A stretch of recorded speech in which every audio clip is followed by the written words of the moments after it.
While indie developer Terry Kavanagh has countless games under his belt, he made a landmark impression on the community with the release of VVV, a challenging platformer that made gravity mechanics and excellent music its signature. Then, the lesser-known Super Hexagon, while smaller in scope, showed us an equally polished and jamming experience. Now, his latest creation, Dicey Dungeons, is here, which drops the player in a demented game show where they're turned into dice and forced to fight for their lives. What sets it a cut above is super adorable artwork, an unbelievably bumpin' soundtrack by Chipsel, and of course the fact that you need to play it. Let's talk about it. As you could assume by the clever title, the gameplay is based around dice, to deal damage, equip defenses, or use special abilities. But as you progress, you unlock new characters that all play completely different from the last. The warrior is all about brute force. Higher numbers means more damage. But the thief is often the opposite. You can combine lots of low-numbered dice together to make lethal multi-use attacks. Further still, the robot doesn't roll dice at all, but rather wins them like a slot machine, and if you go over the limit, your abilities are cancelled, meaning each move and the order you take is very important. The inventor is unique in that you have to discard a piece of equipment after every battle, and replace it with a fancy gadget that can be used for free. So while you gain a lot of goodies on these runs, you have to give up decent options just as often.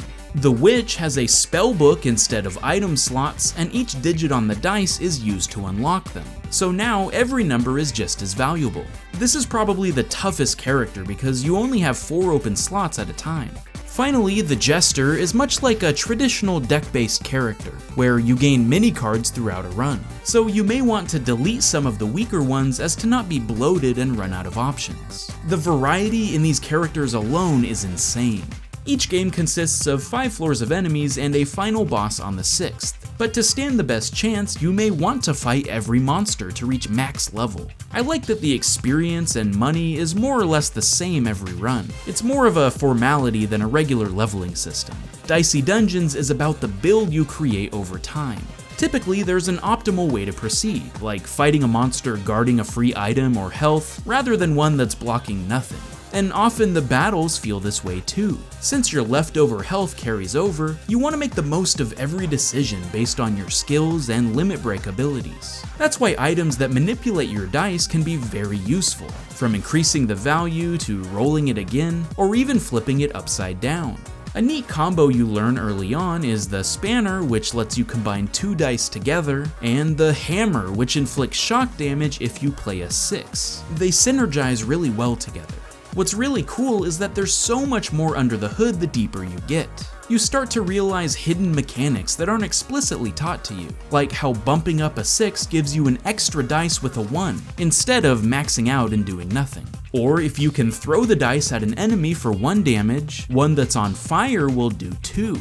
These little nuggets of resourcefulness go beyond typical video game rules, but they make sense within the game's world, so you're encouraged to test the limits. You might find a cool new approach you didn't know about before. Status effects add a whole separate layer of strategy and should not be taken lightly. In addition to making your opponent reach 0 hit points, you may want to weaken their equipment so they're less intimidating, freeze their dice to lower the highest numbers to a 1, or poison them to add extra damage over time. They can fight right back with those effects too though, and believe me, they will, a lot. Sometimes they may even lock your dice, making them unusable, or curse you, inflicting a 50% chance to fail an attack.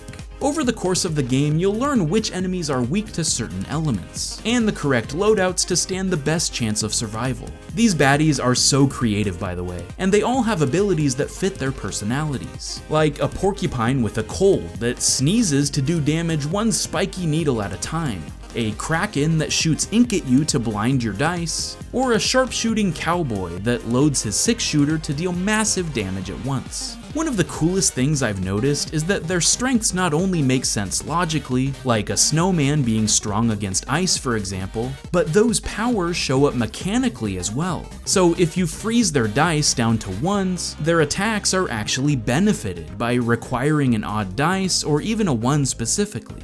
That is super smart design. As you complete challenges, you unlock new episodes with special changes to make your runs even harder, like the warrior having a curse every single turn, or the robot losing a dice instantly if it's a number you already have in your hand. Some of them are super fun, but most are really hard. They definitely make you think about the game in a different way, which really impressed me. There's so many variables to consider, and it feels like the concept of a dice-based dungeon crawler is fully explored. You'll use all of the different combinations possible to try and stay afloat because of these switch-ups. Maybe with the inventor, it's better to keep getting weak equipment to waste, instead of buying upgrades to what you already have, since he has to get rid of them anyway. If you have full health on the last floor, perhaps you should go straight to the boss, instead of potentially dying to more enemies. There's 36 total episodes to try, and I feel like I've barely started to scratch the surface. You will be busy for a long time with this game. A few final things that I thought were really neat. Every single item in this game, including the ones only used by enemies, had to have upgraded and downgraded versions because all of them are playable in a couple episodes. Like Finder's Keepers, which allows the thief to steal their foes' attacks. And if you think that's a lot of work, consider that every character's 5th episode is a parallel universe, in which all items are different or more complex, and statuses affect the game in new ways. Here, Freeze doesn't lower a dice to 1, it lowers all dice by 1. And Burn doesn't cost 2 HP to put out, it makes an item unavailable to use for 2 turns. So now you're doubling the amount of equipment, and having to consider what happens when it interacts with both forms of elemental attacks. Not only is that a lot for the player to take in, but just imagine how much time that took to test and put together in development. There is a whole separate character with unique moves and attributes dedicated to the one special case where you could use the alchemist spell to turn into a bear, just because it's possible. I am blown away by Kavanaugh's dedication here. He wanted to make sure this was a worthwhile concept. It's not an adventure that'll feel stale after just a few hours. Not to mention, this game is only $15. I mean, seriously, this is a no-brainer. I'll leave you with my favorite encounter I've had so far, against an enemy called a Cornelius. I was on stream and had no idea what this guy's moves were, but I knew he was strong because there was an achievement just for surviving against him. So I went in blind, only to find out he has 100 health and one ability, Nightmare, which does 999 damage. But it requires 99 dice points to activate. So it's essentially a countdown to destruction. The trick is, he also gains a dice every turn. This run had a curse every turn as the warrior, so I thought there was no way I could beat it. Here was my journey. This is so insane. With a curse, there's no way I'm gonna kill this thing. Oh, there's 8 right off the bat, 8 down the road. Oh man. Yeah, good. So at least I was maxed. I could, yeah, good. I might be able to do this. 1s and 2s, 1s and 2s, 1s and 2s. That's a lot of high numbers. Oh. Tase, Battle Axe. We're gonna freaking do this, guys. We are gonna freaking do this. Oh no, that's a lot. Oh, that's a lot. Okay, he's halfway. Bump. Yes, yes, yes, yes, yes, yes, yes. Oh, we're gonna win. That's a lot of dice, but it doesn't matter. That was probably the coolest fight in this whole game that I've had. If you're into dungeon crawlers or card-based combat, this should be an obvious pickup for you. But even if you're not, believe me when I say this game is incredibly intuitive. It makes you feel like a rock star for figuring out clever plays, and it seems you could have infinite numbers of builds and still succeed if you play well. I will say there were some really brutal deaths I've had on the final boss with 1 HP left and then dying to the RNG, but that is the nature of the game. At least for me, it raises the stakes and makes each victory that much more sweet. You know you overcame all odds to get there. The mechanics are deep and vast, but the unique art style and straight bangers that come out of the speakers are what really sell it as a complete product. It's rounded out with a bestiary that unlocks as you complete challenges, and an apparent story that unfolds the more you play. You get to spin the wheel after every run, and it always lands on the one bad space. But I'm positive that eventually it won't, I just know it. It looks like Switch and mobile ports are coming eventually, but at least for now, if you have a PC, you need to play Dicey Dungeons. If for nothing else, to say hi to this beautiful little baby squid. You're so cute. Yes, you are. I don't want to kill you. My first experience with Swedish developer Konjak was with his underrated beat-em-up classic Noi 2 Love 2 De-Evolution. And I totally loved it because of its punchy combat, bombastic bosses, and over-the-top action sequences. You hardly had to aim your weapon to pull off magnificent combos, and the stellar art style gave such satisfying feedback that its goal was obviously to see how the different scenarios could build on one another, to create unique and climactic moments. Every stage brought something new to the plate, and it never stopped catching me off guard with what was coming next. Now, after 7 years in development, Konjak has released his newest title, and I can see a lot of similarities to Noi 2 Love 2, but for me, it became so much more than campy conflicts and flashy scenery. Let's talk about why you need to play Iconoclasts.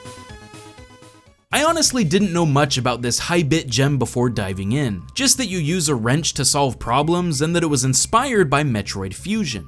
Of course, the gorgeous pixel art drew me in, but I was surprised right off the bat to realize how deep the narrative was. In the world of Iconoclasts, everyone is assigned a specific job from the government, and it's a terrible sin to practice otherwise. If you disobey, they can sentence you to penance, which leads to certain death. You play as Robin, who's essentially a rogue mechanic that helps villagers with their various needs. But because of the laws of the land, she's seen as a fugitive to the one concern, and discovers all sorts of covert information as she tries to outrun them, such as what ivory, humanity's main resource, is being used for, the government's secret plans, and how their warped vision of society can tear people apart and leave them brainwashed or in disarray. You'll meet a huge cast of characters, from hyper-religious villains like General Chrome, to carefree, albeit smelly, pirates like Mina. What I liked is that everyone had their own motivations, backstories, and ideals that explained their actions, and there are plenty of twists and turns that you won't expect.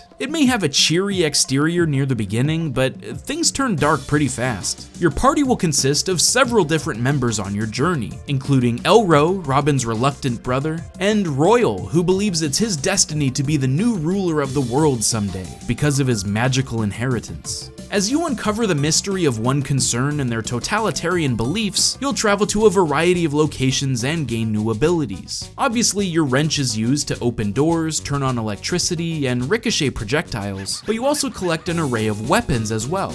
Robin starts with a simple stun gun that has a little bit of an auto-aim, as well as a downward stomp maneuver to take down baddies. But eventually she upgrades to a concussive grenade launcher, and my personal favorite, the Usurper Shot, which allows you to swap locations with objects and enemies. All of these guns have secondary charge attacks, which can do more damage but have a longer cooldown. And I don't think the game explicitly tells you this, but they can even increase your jump height if you time it right. These are also used, however, to solve assorted puzzles. And I didn't expect this going in, but there is a heavy focus on puzzle elements. Of course, there's a ton of combat and platforming, but part of the main experience is using your arsenal to solve intricate level layouts to proceed. This will range from blowing up red buttons to move platforms, to using electricity to activate doorways, to riding rails at breakneck speeds to crash through blocks. Eventually, your wrench can be enhanced with an electric charge as well, so you have to use all your skills together and think outside the box to succeed.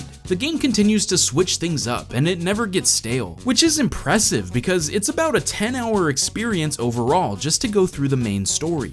On top of these abilities, you can also purchase tweaks, which are little upgrade nodes you can equip to have more power, such as extra speed, holding your breath for longer periods, or dealing more damage. You unlock these power-ups by finding hidden chests throughout the world, which are mostly gated behind a mini-challenge or tucked away in secret alcoves. Inside, they provide you with raw materials used to buy the power-ups. I like that it's actually beneficial to swap out tweaks depending on the situation though. For example, when you use your electricity to light a dark tunnel, it might help to increase the duration. Or if you're struggling on a boss fight, you can go for all 3 health upgrades. And then near the end of the game, once you're fully decked out, you can find the rest of the collectibles as you scour the map you've trekked before. All that good Metroidvania stuff. The fluidity in the animation and music are all top-notch, especially when you remember that this was developed by one person. But what I loved most about Iconoclasts was the same thing I enjoyed about Noi 2 Love 2. The fact that it kept raising the bar and getting crazier and crazier as you progress. It never feels like you're retreading old ground, and it changes up the gameplay so often you can't even blink or you might miss it. It starts with silly mini-games like not mixing certain boxes of chemicals while they're being stacked in storage, but it quickly builds to things like an epic escape sequence where you're running away from Agent White, who is essentially the Terminator. Occasionally, it'll switch playable characters completely and allow you to have totally separate attacks and capabilities, such as Mina's shotgun that you have to aim before firing, or Elro, who moves very slowly but carries a deadly sword. I think my favorite moment was when you have to undergo training from this recluse in the woods named Ash, and he wants you to defeat him by being strong and stealthy at the same time. So you have to hide with one character to lure him away, then sneak up behind him with the other one to damage him. It's just so creative, and this is seriously the tip of the iceberg. I don't want to spoil it all. And the bosses, oh man, these are probably what shine through the most. I thought it was insane when I had to fight this huge skull-faced monstrosity with rocket launchers on his back and a spiny tail, but this is only the first boss of the game. They only punch the gas pedal from there and never let up. It starts off with a bang, but by the end, you'll go, what game am I even playing anymore? In an interview with PC Gamer, Konjak explained his design philosophy with Iconoclasts by saying it originally had much more complicated power-ups, but he didn't want it to feel bloated. He wanted players to have just exactly what they need. So he pared back the upgrades to emphasize finding the right strategy, as opposed to stronger gear. And that's exactly what this game is all about. There's not a huge collection of weapons or armor, and yet it does so many things so effectively without any extra weight to bog it down. All the characters are likable, especially Mina and her sarcastic quips. In fact, I wouldn't be surprised if we see a ton of lore analysis videos in the future, because there's a lot to unpack about this game by the ending. Each screen is unique and memorable, and other than this tower that was a huge, confusing labyrinth, I enjoyed every minute of this game. I can't emphasize enough how much you need to play Iconoclasts. I may use a lot of hyperbole sometimes, but I can truly say it has become one of my favorite high-bit games of all time, and definitely the best game I've played of 2018. Well, so far. So when I made the good game design on Dark Souls, I enjoyed my time playing through the game again so much that I ended up playing through Dark Souls 2 once more as well. In this process, 3 things happened to me. It got me even more hyped for Dark Souls 3, I bought a PS4 just so I could finally play Bloodborne, and it started giving me this itch to play more games like this series. Obviously, I loved the Souls games and talked at length about why that was, but I needed more. Specifically, a game that showed these same elements in a drastically different looking experience. I had played free games like Grimstorm, which do a solid effort to evoke the same feelings of dread and accomplishment, but it lacks the depth and length of a Souls game. But then I found it. The game that would give me everything I wanted. A condensed 2D Dark Souls adventure with a little bit of weeaboo. You need to play Momodora, Reverie Under the Moonlight. Now, I had never heard of this game until a few weeks ago, and it turns out it's actually the 4th game in the series, though it took a big graphical leap from Momodora 3. Seriously though, look at this game, it's absolutely breathtaking. The detailed world and fluid pixel art just makes me so happy. Everything is expressive and lifelike. You play as a priestess named Kaho, who has journeyed to this land to stop the evil queen, who has spread a terrible curse over the land. Her weapon of choice is a maple leaf, which, I mean, is a little weird, but she can still kick some butt with it. You have a basic 3-hit combo with your leaf, or arrows if you'd rather stay back and fight from a distance. But I was astonished right away at how similar the battles played out to a Souls game. Enemies hit hard, and you have a bellflower which can heal back some of your health, but you'll never be able to just brute force your way through huge sections of foes. You need to strategize and plan ahead. Sometimes you'll have to roll behind baddies to find their weak spot and avoid damage. There's elemental magic to look out for as well, like cursing, which prevents you from using any items, or poison to whittle away at your health. Each enemy is a challenge and a new set of obstacles you need to overcome. It's not so much that every single adversary is tough, but the combination of them and how they're placed on each screen makes it feel like a puzzle that needs to be solved. Bells are the game's equivalent to bonfires, where you can heal and save your progress, and there are even shortcuts to open up after brawling your way through an exhaustive onslaught. You have 3 active item slots and 2 passive item slots, but many different trinkets to choose from, so you'll have to pick the best combination for you. And I'm glad there's a lot of variety, from drilling arrows that cut through multiple enemies, to a berry that increases your attack power for a short amount of time, to increased resistance to elements. Your bellflowers are an active item though,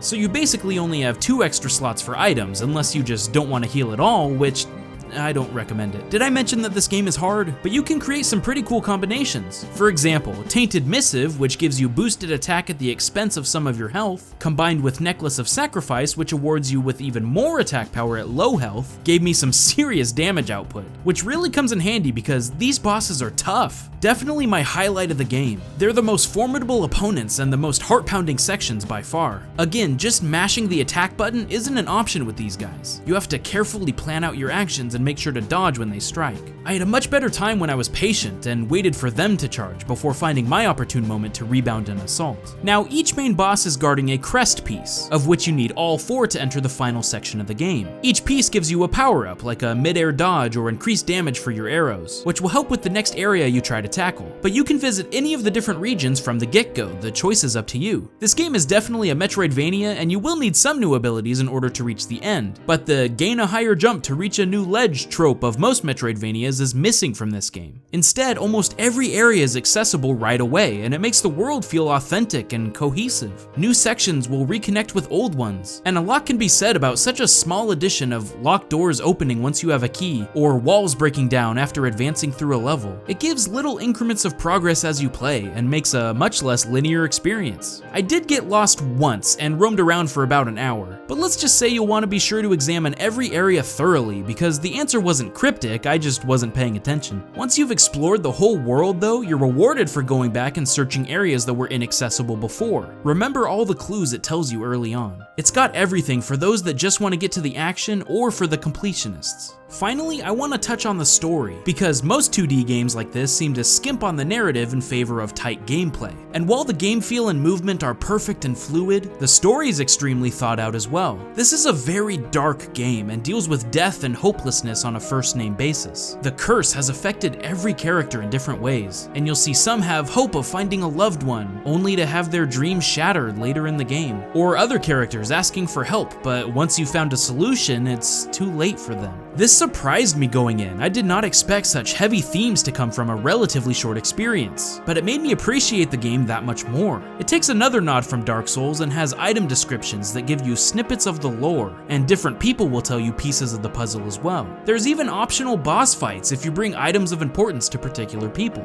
Again, just really impressed with the vastness of this game. I beat the main quest in about 4 hours, but there's a lot more under the surface for those willing to search for it. I can't recommend this game enough if you're looking for a brutal fighting game with loads of exploration that also has a pretty meaningful story. Oh yeah, also I guess if you beat it on hard, you unlock Insane Mode. I wonder what that holy! Oh yeah, this is definitely a one-hit kill mode.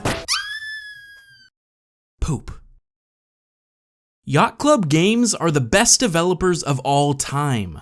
Thanks for watching, everybody. Make sure to like this video and subscribe. I'll see you next time. Bye! Okay, no, but seriously, wow, you need to play the latest DLC of Shovel Knight, Specter of Torment. For the uninitiated, this is the second of 3 expansions coming for the hit indie sensation which debuted in 2014. I made a video last year looking at the differences of the first new campaign, Plague of Shadows, and praised it for its ingenuity in switching up the Shovel Knight formula to create a completely new experience with the same main assets. But now, Specter of Torment, where you play as the cursed Specter Knight, basically says take everything you thought you knew about Shovel Knight and throw it out the window. This is an atom bomb of reinvention.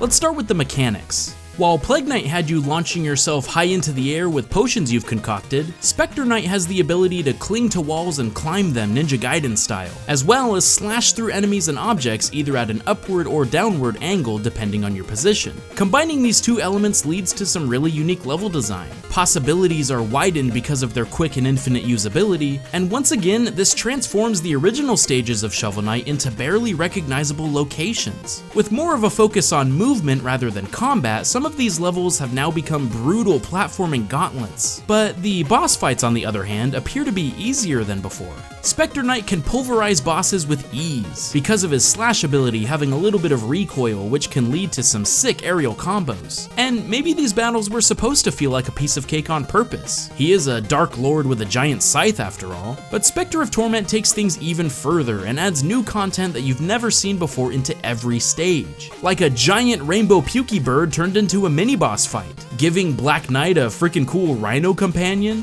or the best part by far, and seriously, take a deep breath because it's incredible, riding your scythe like a skateboard. This is when I was absolutely sold on this game, by far the coolest thing you can do. And it's not just on these rails, you can even buy an upgraded suit that lets you do it at any time. Stuff like this makes movement super fluid and fast, so it's really fun to try out new techniques. It feels extremely satisfying when you pull off a hard section flawlessly. But the changes aren't just in the levels. The hub is a sort of combination between Plague and Shovel Knight. There's no more overworld, you just select the next stage from the castle. But you can also buy all sorts of upgrades here, like health or magic buffs, special armor, or even secondary abilities, sort of like the trinkets from the original game. To unlock these, you have to collect red skulls throughout the various stages. And I like that you don't just receive them outright, you have to complete a little mini challenge to see how the abilities work. That's a neat touch. Some of these are pretty unique, like a skeleton sentry turret that shoots ahead of you, or a teleport ability that automatically kills the enemy closest to you. But overall, I didn't use them very often.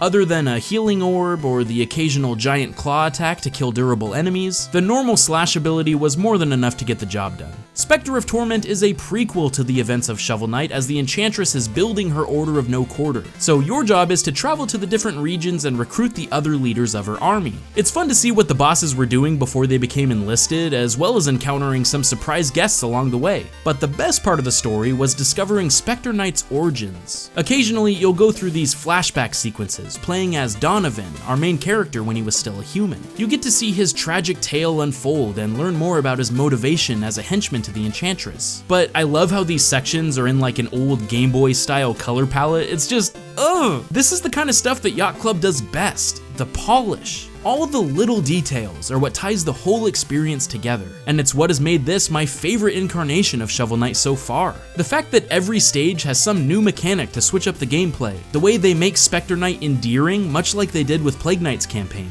how the background changes as you convert more bosses to the Order of No Quarter and the world plunges into deeper chaos. Heck, possibly my favorite part is that King Knight's song was changed from a minor key into a major key, which makes it sound much happier and more regal, which totally makes sense, right? Because it's like before he was a bad guy? All of these remixes are top notch, by the way. Vert did it again, y'all! Even though it's possibly the darkest story from the Shovel Knight series, somehow they still managed to make everything have such an upbeat atmosphere. It's like, even though these guys are spooky, they're also goofy. Specter Knight is somber and edgy, but he's also like totally radical, dude! While Plague Knight's mechanics took some time to get used to, Specter Knight's felt perfectly natural from the get-go. Now, one tiny gripe is that sometimes you'll accidentally slash yourself into a pit or not go in the direction you want because of the angle changing at just the wrong time, but these moments were very few and far between. Besides, this happened less and less as I got used to how Specter Knight controlled, and it never detracted from how fun it is to glide around stages. If you can make movement enjoyable, you have a pretty solid game, but when you complete the whole package with charm and unique elements that expand your game's lore and gameplay, that's when you have a downright classic on your hands. It's a pretty short campaign, but they've added some challenges to fully show off Specter Knight's abilities, and it's just mwah! Supposedly, we're getting King Knight's chapter later this year, which is the last of the DLC packs for Shovel Knight, and then Yacht Club Games is working on an all-new project. And if their future works look anything like their current repertoire, I'll be all in from day one. Now, go enjoy being a Grim Reaper with attitude, and scare your way to victory. I'll see you guys next time. Stay frosty, my friends. Guns. They've become so ingrained into our human culture that we don't even question their existence or where they came from.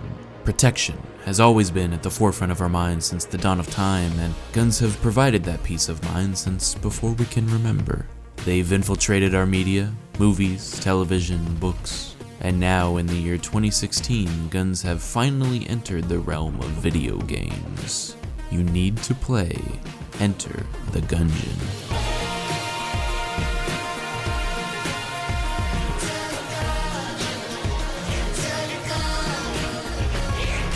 Okay, so this is the new roguelite on the block, and oh, man is it solid. Enter the Gungeon is kind of like if the gameplay of Binding of Isaac and the over-the-topness of Broforce had a baby with bullet hells like Toho and the gun variety of Borderlands. Seriously, there's so many guns. Basically, you work your way down floors of the Gungeon to try and find the fabled weapon that can kill the past. Yeah, I'm not too sure what that means either. But you gotta fight through waves of enemies, open chests to get more guns or power-ups, and battle ridiculous bosses as you journey deeper into the earth. There are 4 main characters to choose from, and they all have their own strengths and weaknesses. The Marine only starts with 1 weapon, but he's got more armor and a free ammo refill. The Convict has weak damage, but can increase that damage by getting hit and retaliating in rage. The Pilot has a more inaccurate pistol, but can pick a lock 50% of the time to save a key. And my favorite, the Huntress, starts with a crossbow and has this little guy to help find extra loot. Look at him, he's so cute. They all encourage different strategies and are equally fun to play.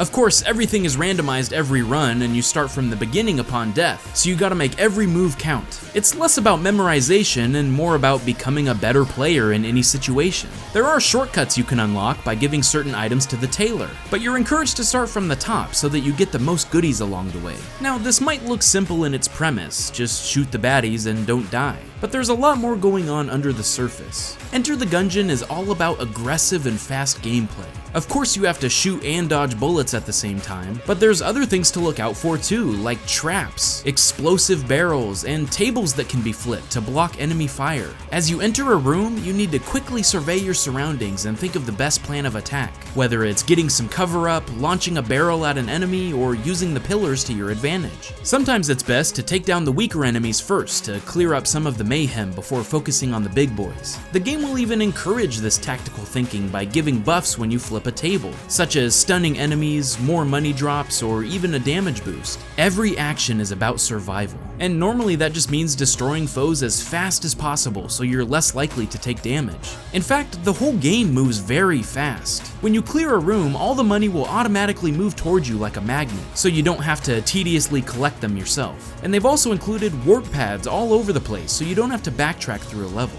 The game hardly ever slows down, they just want you to get to the action, and that's a great choice in my book. One of the most versatile inclusions is the dodge roll, and this is so cool even the developers name themselves after it. Not only does it help you with invincibility frames during heavy fire, but it's also necessary to dodge certain attacks. If you want to survive in the Gungeon, you need to master this ability. And I love that they included several acrobatic sections as well as bullet dodging. You need to be quick and nimble to avoid the hazards this game lays out for you, and these rooms are a nice change of pace every once in a while. If you get in a pinch, you can also use a blank, which will delete all the bullets on screen at once. A strategic use of these things can mean the difference between life or death. But they have other uses as well, like finding secrets hidden in the walls. You see, there's more than meets the eye with this game, even in the story. I was surprised to find that there's actually a pretty deep plot going on, complete with side quests and other storylines that you can discover along the way. Optional bosses and mini-games are the norm here. You need to keep a strong balance of money, keys, guns, and ammo if you want to succeed, and quite often decisions will be hard to make. Do I buy a key to open chests or buy some health to keep me alive? Should I use this gun to clear floors or save it for the boss fight? You even get an extra heart container if you beat a boss without taking damage. There's a lot of tactics involved, and the deeper you go, the more necessary this is. It does not let up in the lower levels. This game is relentless and unbelievably difficult, but very satisfying when you beat a floor and move on to the next challenge. Bosses are big, mean, and merciless, but when you learn their patterns and your focus takes over, it feels incredible to overcome this That being said, it has its frustrating moments as well, like how some runs just won't give you any good guns, or you'll run out of ammo without any way to restock, so you'll just have to use your crappy starter weapons. It feels like it's a little too dependent on the randomness. I wish I always had a shot at winning, or at least could blame my mistakes for ruining a run, but sometimes I just felt like I was dealt a bad deck. Or maybe I just need to get good. Who knows? There's so much stuff packed into Enter the Gungeon, but it's the little details that have really stuck with me. This is some of the best pixel art I've seen in a game, and all the objects in the rooms that go flying are just delightful. There's even tiny hallways full of junk just so you can roll through them all. I don't know why, it just feels great. This game has one of the best soundtracks I've ever heard, and it really pumps you up to go against the onslaught of bullet baddies. And you see that? How everything in this game is gun related? From the enemies, to the money, to so many gun puns. Even the freaking health is just 2 bullets on top of each other. Gungeon is totally over the top, and I love it. But let me explain. See, this isn't just a bird with a machine gun, it's a jacked bird with pecs and a machine gun. Who comes up with this stuff? The crazy thing about Enter the Gungeon is that it doesn't really bring anything new to the table, but it perfects what's already been established in this genre. There are fewer words that fit better to describe this game than polish. This is exactly the fresh take that I needed to get back into roguelites, and I couldn't be happier. The large selection of guns makes every run unique, and for real, some of these are just hilarious. But it's also such a hard challenge that it scratches that difficulty itch I always have. So give this game a shot. Every time you reload, you're sure to have a gun time.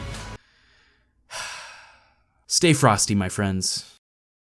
I've never really been into tactics or strategy games, mainly because, if I'm being honest, I suck at them. The challenging puzzle elements often made me feel dumb when I couldn't figure out the solution, and then I'd just give up before investing enough time to learn and improve.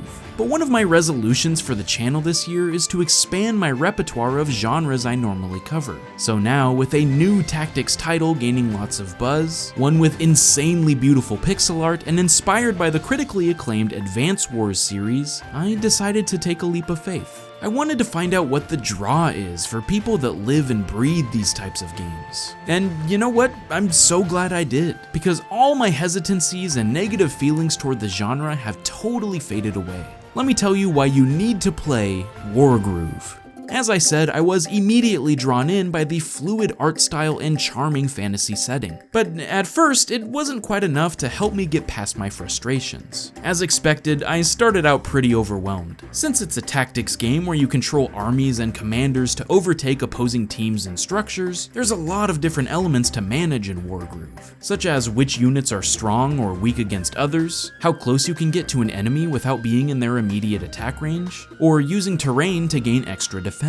And for lack of a better way to describe it, it gave me a bunch of anxiety, something I've never really experienced with gaming before. Each match was super stressful, and when I prevailed by the skin of my teeth, I wouldn't say I was excited, more just relieved that it was over. Or, you know, I would lose, like a lot. The stakes are high from the very beginning, and obviously part of this came down to the fact that I was still learning the mechanics and systems of the game. Even though they're the strongest characters, I can't just push my commanders to the front lines, because they'll get killed and lose the match. Taking down buildings is just as important as enemy troops to drain out their resources. And most vital, I needed to focus on the long haul. Each mission in Wargroove isn't exactly short, sometimes taking upwards of an hour each, so a loss felt especially defeating since I had to start from the beginning. Though I will say setting battle animations to a minimum did speed up that process a bit. But another element truly turned the tides for me, and I'm not afraid to admit that I used it.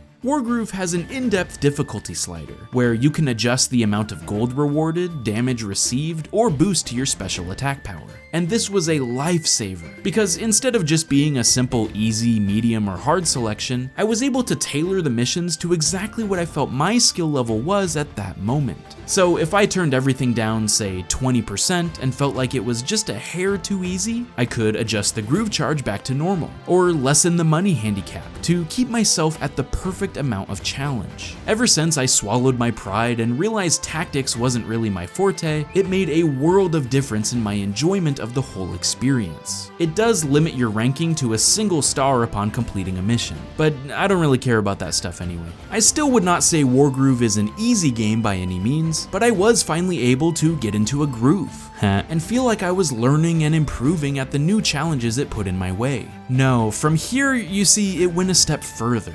I was addicted.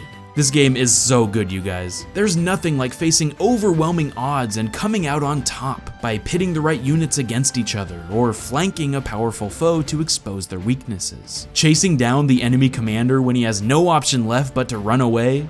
It's the thrill of the hunt! Wargroove has a wide variety of special abilities for their commanders, from extra healing and defense to calling an extra troop or slicing through waves of enemies at once. But it also has a plethora of different situations to play through to keep the campaign fresh. While the primary mode of taking down the opposing stronghold steals the show, there's also simple skirmishes that feel like a chess match, because once you lose a character, they're gone for good. Or fleeing an overpowered villain and trying to reach the exit unscathed. While the story is enjoyable enough and you meet a creative cast along your journey, they did a fantastic job at adding new hurdles throughout to keep you on your toes. But where Wargroove truly shines is in all the extra features in addition to the main adventure. There's an arcade mode which is similar to the campaign, but you select the character you want to play as, and work your way through various opponents in a completely different quest to find the ultimate weapon. Then you have puzzle mode, which for the most part is too galaxy brain for me, but I'm really glad it's included in the package. Your goal here is to end a match in a single turn,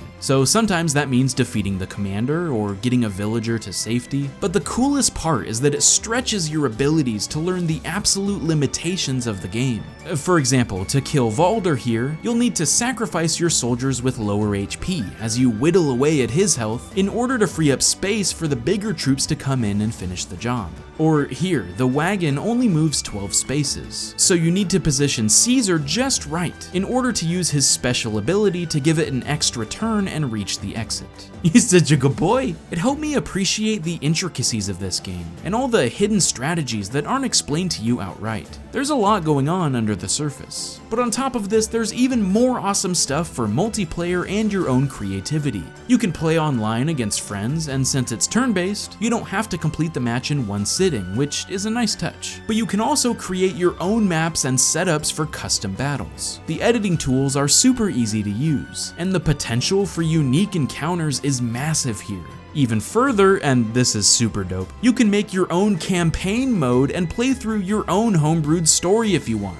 This feels pretty unprecedented from most indie games I've seen, and frankly, I'm surprised more games haven't gone after the whole Mario Maker shtick of allowing you to drag and drop the game assets till your heart's content. But I'm so glad they've included these options. It goes way beyond fluff or padding. The creative juices in my bones are flowing just thinking about the possibilities. Basically, I'm saying if you're already on board with tactics games, this is a phenomenal one. But even if you're not, I would still encourage you to give Wargroove a chance like I did. It not only has given me an appreciation for solving the logic puzzles of who to attack in the best method possible, but it makes me want to try other games in the genre as well. What are some of your favorite strategy and tactics games, and why? What are the must-plays for someone trying to dive deeper into the best of the best? Tell me in the comments below, and I might have to check them out. Who knows, you may even see a good game design on the genre as a whole down the road. Thanks for watching. I'll see you guys next time. Stay frosty, my friends. Today, we're going to talk about a game that I've been waiting to play for quite some time. A game about second chances and facing overwhelming odds to stand victorious. It's one of the best games about a sword-wielding samurai I've ever seen. So it's finally time. Let's discuss why you need to play Katana Zero. Devolver Digital has been on a massive streak of releasing cream-of-the-crop games lately, and Katana Zero fits right in alongside them. You play as a no-nonsense hitman who takes contract kills from a shady government agency. And let's just say you're really good at your job. There's huge Hotline Miami vibes here, with the bright neon aesthetic, catchy electronic music, and VHS tape-style menus and overlays. Of course, there's the whole decimating warehouses of baddies and tons of gratuitous violence thing too. But I would argue that Katana Zero does almost everything Hotline Miami did even better. Let's break that down a little bit. As I said, the flow of gameplay is very similar. You'll need to clear every room before proceeding to the next. An enemy AI can be pretty tricky to take down sometimes. Everyone dies in one hit, including yourself. But you don't have the luxury of carrying a gun in this game, so success takes some careful planning. Luckily, they've added a huge saving grace with the slowdown mechanic. So you can deflect enemy bullets back at them, or get yourself out of a tight jam with much more leniency. It's on a cooldown timer, so you can't use it forever, but it's a big help in making the dangers around every corner feel more manageable. On top of this, you can pick up and throw items to be lethal from a bit more of a distance. And while simple things like bottles and lamps get the job done, they also throw in tactical goodies like smoke bombs to sneak up unseen, or remote-controlled mines to blow up groups of people at once. These are welcome additions because you have lasers, turrets, and crushers to deal with as well. Because of the side view perspective, however, you can't really do the pop your head out and wait behind a wall strategy that normally worked in Hotline Miami. Once a henchman is aware of your presence, it's pretty hard to lose them, and you either have to think fast or use the environment to your advantage. Most of the time, going in guns a-blazing isn't the best option here.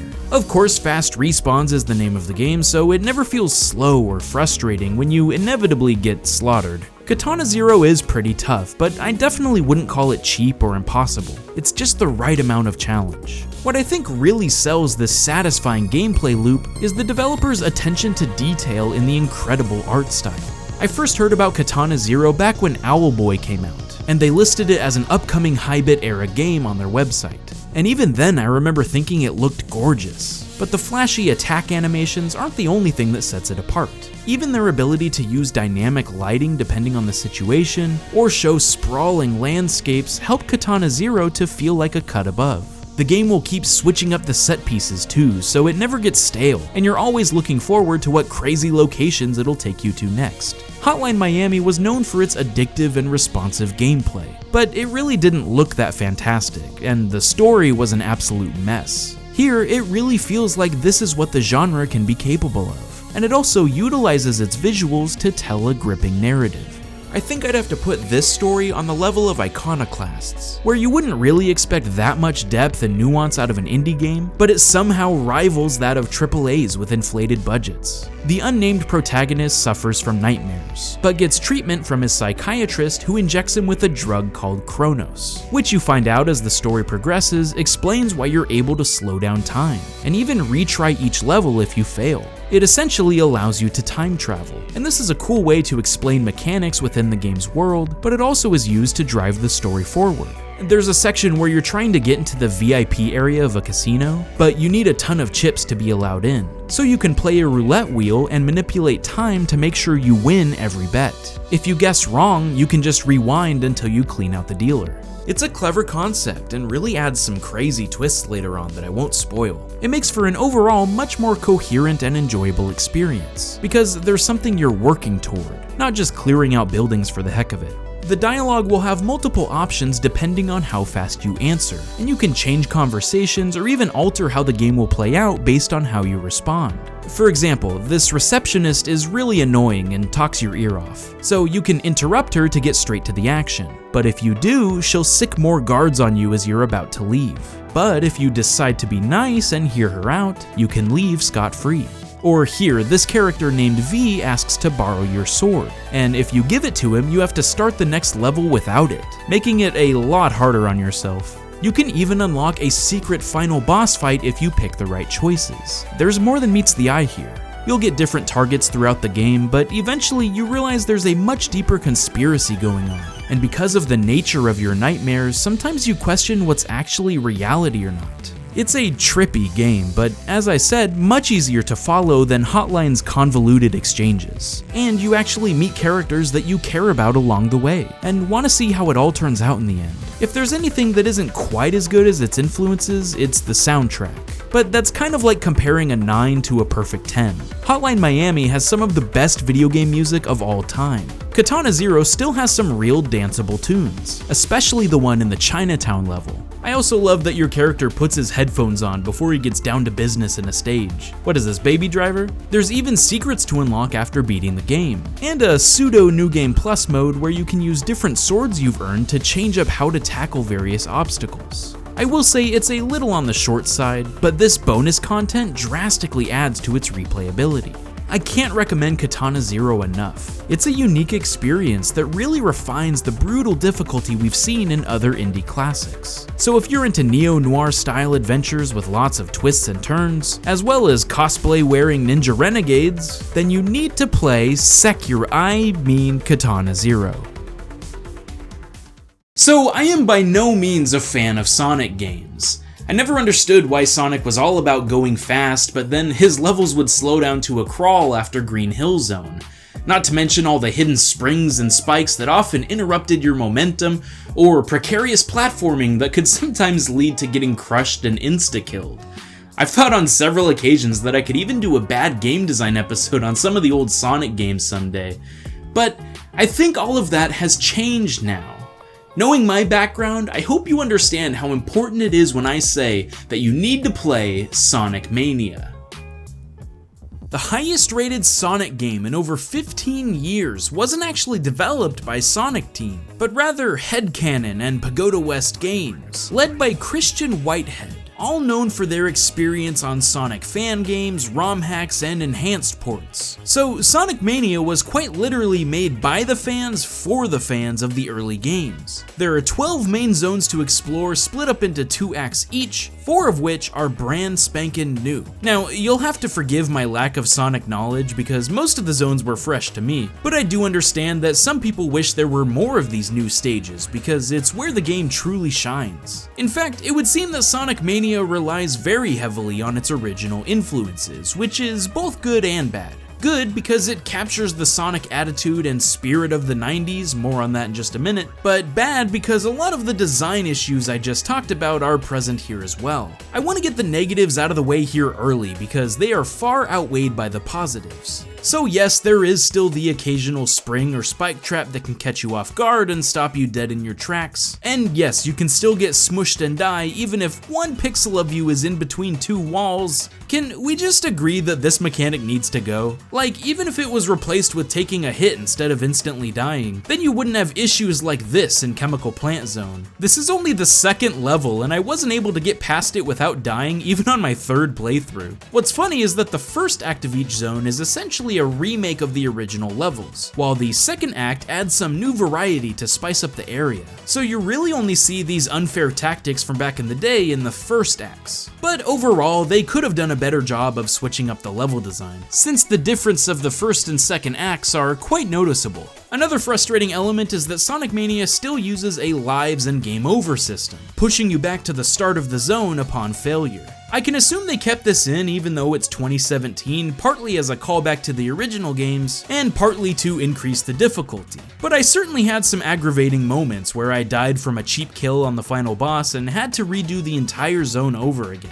Now, this might sound oversimplified, but at least in my opinion, these setbacks didn't bother me too much because Sonic Mania is simply so much fun to play. Just look at this! Everything is so bright and vivid, the detail in the pixel art is unreal. This is the high-bit era in action, my friends. Sometimes I didn't want to zoom through a stage because I'd rather take in all the awesome scenery. No wait, go back! They've adopted this sort of neon pastel color palette, and it perfectly emulates the soul and style that Sonic had back in his heyday. The opening cutscene put a huge smile on my face, and music by Hyper Potions is beautiful. Finally, we have a game that gets it. And all the new levels especially show us what Sonic is capable of with today's technology. The breathtaking themes and objects Sonic can interact with are delightful. From the giant guns in Mirage Saloon Zone to the popcorn poppers in Studiopolis Zone. The Blue Sphere bonus stages are back, which I mean are alright, but the new Catch the UFO minigames are super fun, and the perfect reward for exploring the levels in search of those hidden rings. Each act has its own unique music and a boss fight to top it off.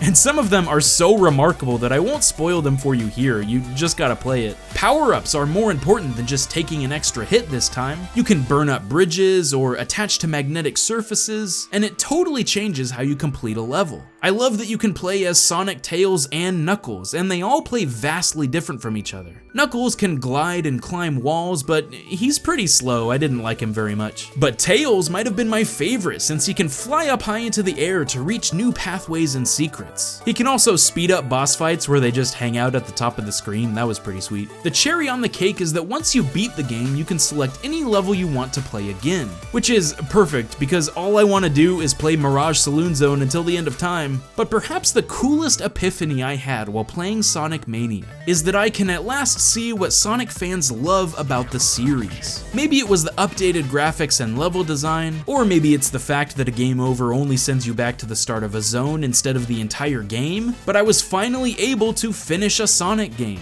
and have a blast the whole way through. I realized that Sonic isn't only about being speedy, but it's about journeying through these fantastical worlds as a character that just so happens to also go fast occasionally, and these bits of momentum are just a bonus and feel great. I now understand the appeal of playing through a Sonic game more than once, and feeling like I'm actually becoming a master of the mechanics, and discovering the high routes as well as the low routes. Even if you die, your next run through of a level could be completely different if you take another path. Like, what? I never saw these guys before. I didn't even know they were down here. So, while yes, there are still aspects of Sonic's design that can be annoying, like dealing with slopes or getting lost and backtracking to find where to go next, it's all worth it to get to these moments of sheer speed and skill where you just have to go, Yahoo!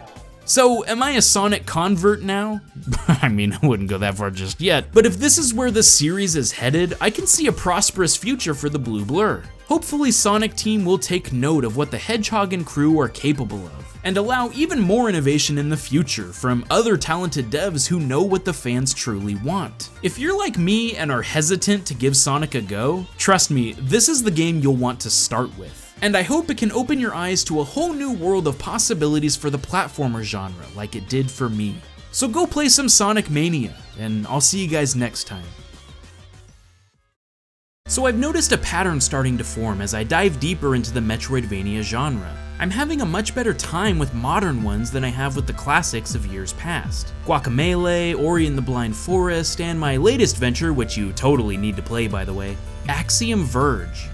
Obviously a love letter to the Metroid franchise, Axiom Verge wears its influence on its sleeve. Tall vertical hallways to climb with branching paths outward, similar weapons and enemies, bosses that turn red the more you damage them. You could almost even call it a spiritual successor. But at least for me, Axiom excels where Metroid lacks, and it kept all the best parts of the series while leaving the worst behind. In fact, probably the only thing that isn't better is the story. I mean, it doesn't have sideburns here and a bikini at the end, so that's a 0 out of 10, am I right? But really, the plot is unnecessarily complicated, although it has its fair share of plot twists and gets pretty meta about halfway through. It even has in-game explanations for things like dying and coming back to life, which is a nice touch. But the most obvious comparison to its predecessor is how the map and levels are laid out. Axiom does an incredible job of easing you into the size of the world slowly. At the very beginning, you'll encounter 4 dead ends that you can't pass until you get better equipment, like these pink barriers, breakable blocks, and this glitch thingy. In fact, this one you won't be able to cross till near the end of the game. So there's really only one path to go, but it's introducing you to some of the obstacles you'll face along your journey. As you gain power-ups, more options become available of where to go, but the game will also strategically cut you off from returning to old parts of the map so that you don't get overwhelmed. Here, this wall forces you to remain in this area until you figure out the mystery of seeing double, and here, it prevents you from climbing back up until you get about 4 more power-ups. It's giving you less space to work with so that you don't wander around for hours in the wrong area. There's really only one time I can think of where it makes you go way out of your way to get the next big upgrade, but by that point, speedy shortcuts are unlocked and movement itself feels responsive and fun. That's most important. Exploring and getting lost didn't feel like a chore, it was enjoyable. Except when you realize the next path was right in front of your face the whole time and you're just an idiot. There are a few other changes that I felt were nice quality of life improvements as well. In Super Metroid, there are all sorts of colored doors that only open if you use certain weapons. In Axiom Verge, every door is open, but you'll normally encounter a dead end in the next room. This small change makes a world of difference though. Instead of climbing shafts going, which door do I need to open again? You can quickly look at your map and see, oh, here's a room I wasn't able to complete yet, let's go to it. Furthermore, they've added a reminder feature where you can drop a pin on your map to come back to later once you have more abilities. Instead of resetting your last save file when you die, Axiom Verge saves every step of the way. So even if you do bite the dust, it'll still remember everything you did and you just need to walk back a few rooms. Not to mention that ammo and micromanagement is basically non-existent. Tom Happ, who is the sole developer by the way, has learned from the past, cut out tedium, and streamlined the whole process. That's not to say the game isn't challenging, however. You'll die a lot, and I like that they provide a normal or hard mode, not an easy mode. It's like, you're gonna play it the way I intended or even tougher, there ain't no easy way out here. The bosses, while not overly difficult, are creative in how you tackle each one. They have sweet spots where they're vulnerable, and sometimes you'll need to deal with the other things flying at you in order to get a good shot. Often you'll have to switch between different weapons to have a better chance of taking them down. Learning patterns and being patient is key to these fights. But perhaps the best part of Axiom Verge is the weapons and abilities you gain along the way. Each one is unique and unlike any others I've seen in Metroidvanias. Even cooler is how there are multiple uses for each one. For example, the laser drill is used to break open rocks, but it can also be used to damage enemies, especially ones that are immune to your regular blaster shot. The remote drone can be launched into small holes you can't fit into, and normally fights its way through tiny gauntlets to reach a power-up or unlock a door, but it can also be used to scout out the way ahead of you and take damage so that you don't have to. My favorite though is the address disruptor. Often you'll find glitched barriers that need to be broken with the disruptor to pass, but it also can be used to create platforms to reach new areas, or even change the attributes of enemies, from making them move slower to shooting health instead of acid, to turning deadly lasers into friendly beams that kill enemies and not you. It's so creative, and I loved hitting every enemy with this just to see what would happen. It's what makes Axiom Verge stand on its own as opposed to being written off as a Metroid clone. Real quickly, I wanted to talk about the ending for those that have beaten it, so if you don't want to see spoilers, click here to skip ahead. Okay? Cool. So throughout the game, Trace struggles with killing the enemies. He doesn't want to if he doesn't have to. He'll try to talk his way out of each battle, but to no avail. Now at the very end, he says he'll shut down the breach attractor as long as he doesn't have to kill the final boss. Trace reaches said final boss, named Aethatos, and he gives him the spiel about how what he's doing isn't really bad after all, blah blah blah, and asks for your help. But without any options or choices, Trace replies, "Hell no, you self-righteous jerk." And then you fight him. It seems a little out of character for what we've learned Trace to be like. Now, I get it, maybe they didn't want you to have to pick an answer to ruin the flow of the conversation, but in the boss battle directly before this, you can choose to fight it or just walk right past it without killing. You even get an achievement called Pacifist for sparing it. So what if this decision changed the outcome of the ending? What if that choice triggered a peaceful solution instead? Nah, there's only one ending, and all this build-up for a potential non-lethal route was squandered. It just seemed like a big missed opportunity for something that could have been really cool and memorable. At least the fight is pretty fun, but I digress. Axiom Verge might look like a Metroid sequel with a fresh coat of paint, but it's so much more than that. Not only is it full of extraordinary power-ups, but it's chock full of secrets that hold much more than meets the eye. It looks and sounds great. The soundtrack is just the right combo of eerie and catchy. There's a lot at stake when you make a game with such intense homage. You're gonna be judged pretty critically, but it was refreshing to see a game with so much polish take the genre to new heights and show what it can continue to be in the future. Guacamelee is one of the most underrated indie titles to come out in the last several years. It was super funny, had a unique Spanish aesthetic, and fluid combat mechanics to boot. Makes sense for a game about superhero luchadors. Once you put on the mask, you could swap between dimensions, pile drive till your heart's content, and even turn into un pollo? I was always sad that I never had a chance to cover it in a video, but now I have the perfect opportunity. Since Guacamelee 2 is essentially better in every way and you totally need to play it. Right from the very start, our spicy salsa of a sequel draws you in. After a telenovela-style opening screen, it drops you right into the action against the final boss of the last game, fully powered up and kicking demon butt. After saving the day, our journey takes place 7 years later, now that Juan has settled down and become a family man. First off, I love that this is the reason you start the game without any strength or power-ups. Most games are like, yeah, you lost all your progress from last time because reasons. But here it's like, nah, you just got fat. It sets the tone immediately that this is gonna be a quest filled with humor, and it really is extremely well written. I forgot how good the first one was at this too. I think the biggest criticism Guacamelee 1 had was its reliance on dated memes and punny jokes. And I won't spoil anything for you, but let's just say the devs definitely heard that complaint. Instead, in your latest adventure, Juan gets visited by various alternate realities, complete with a council of Chivos a la Rick and Morty style, and they inform you that you're from the only dimension in which a Juan survived, and the fate of the universe is at stake in the darkest timeline. Turns out there's a new villain trying to steal a sacred chip dip to take over the world, which honestly is a missed opportunity to not call it Holy Guacamole, but I digress. This leads to visiting all sorts of other joke and referential timelines along the way, like a Bad Dudes world and a Street Fighter minigame world. There's a ton of these alternate dimensions that are just too good to not see for yourself. But I will say Guacamelee knows what it's doing when it comes to nods to other games and cracking you up in unexpected ways. The sharp and bright pastel art style, complete with a driving mariachi-inspired soundtrack, really sells the atmosphere that Drinkbox Studios is going for. And it's not afraid to try something different, making it a very one-of-a-kind experience. But maybe you're more of a gameplay type of person. Well, hey, Guacamelee 2 has that down to a science.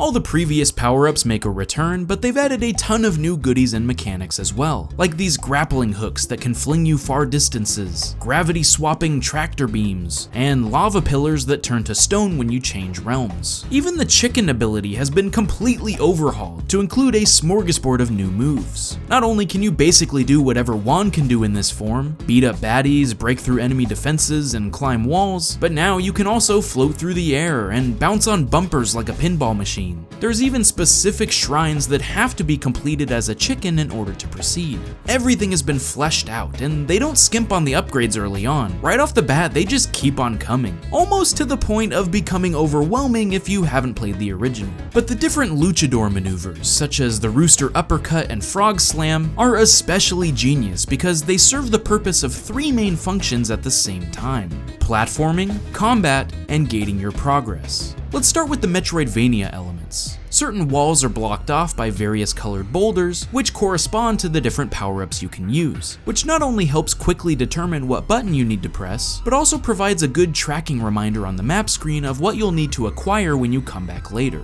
The game also has this amazing habit of looping back on itself at pivotal moments. So right after you gain a new way of traversal, it'll lead you toward an old area that now has new pathways you can explore, which greatly cuts down on the amount of backtracking you have to do, unlike most other games in this style. And while there are a lot of branching pathways, it negates almost any chance of getting lost, because when a particular section houses a secret chest or bonus upgrade, it shows you right as you enter the screen, so you know exactly what you're getting into and where you'll need to retreat afterward. And honestly, these extra side challenges to collect more health or stamina are some of the best parts of the game. At almost every turn, Guac 2 will introduce new elements to keep you on your toes, some of which build on your previous abilities and knowledge, while others are again nods to other games. Nice. But it does an incredible job of raising the bar as you advance, and combining all the various button combos in the same challenge. You might be dodging, switching dimensions, transforming, and flinging yourself all without touching the ground. I can't overstate how creative the platforming is, and it pulls it off so effortlessly. You'll just sit there in awe as you watch level layouts of genius unfold, and it'll make you feel like a pro for simply going along for the ride. It provides an abundance of movement options, and an equal number of obstacles to overcome with them. But on top of all this, it ties everything together with a satisfying battle system. Throughout the game, you'll have to lucha your way through waves of enemies, often with a particular skill highlighted in each bout. Sometimes they'll gain a colored shield that can only be broken by the corresponding move, sometimes they'll be invincible while hiding out in a different dimension, and occasionally you can grapple and throw dudes into each other for some sweet chain action. Boss fights are particularly memorable, and utilize your maneuverability as well as prowess for combos and crowd control.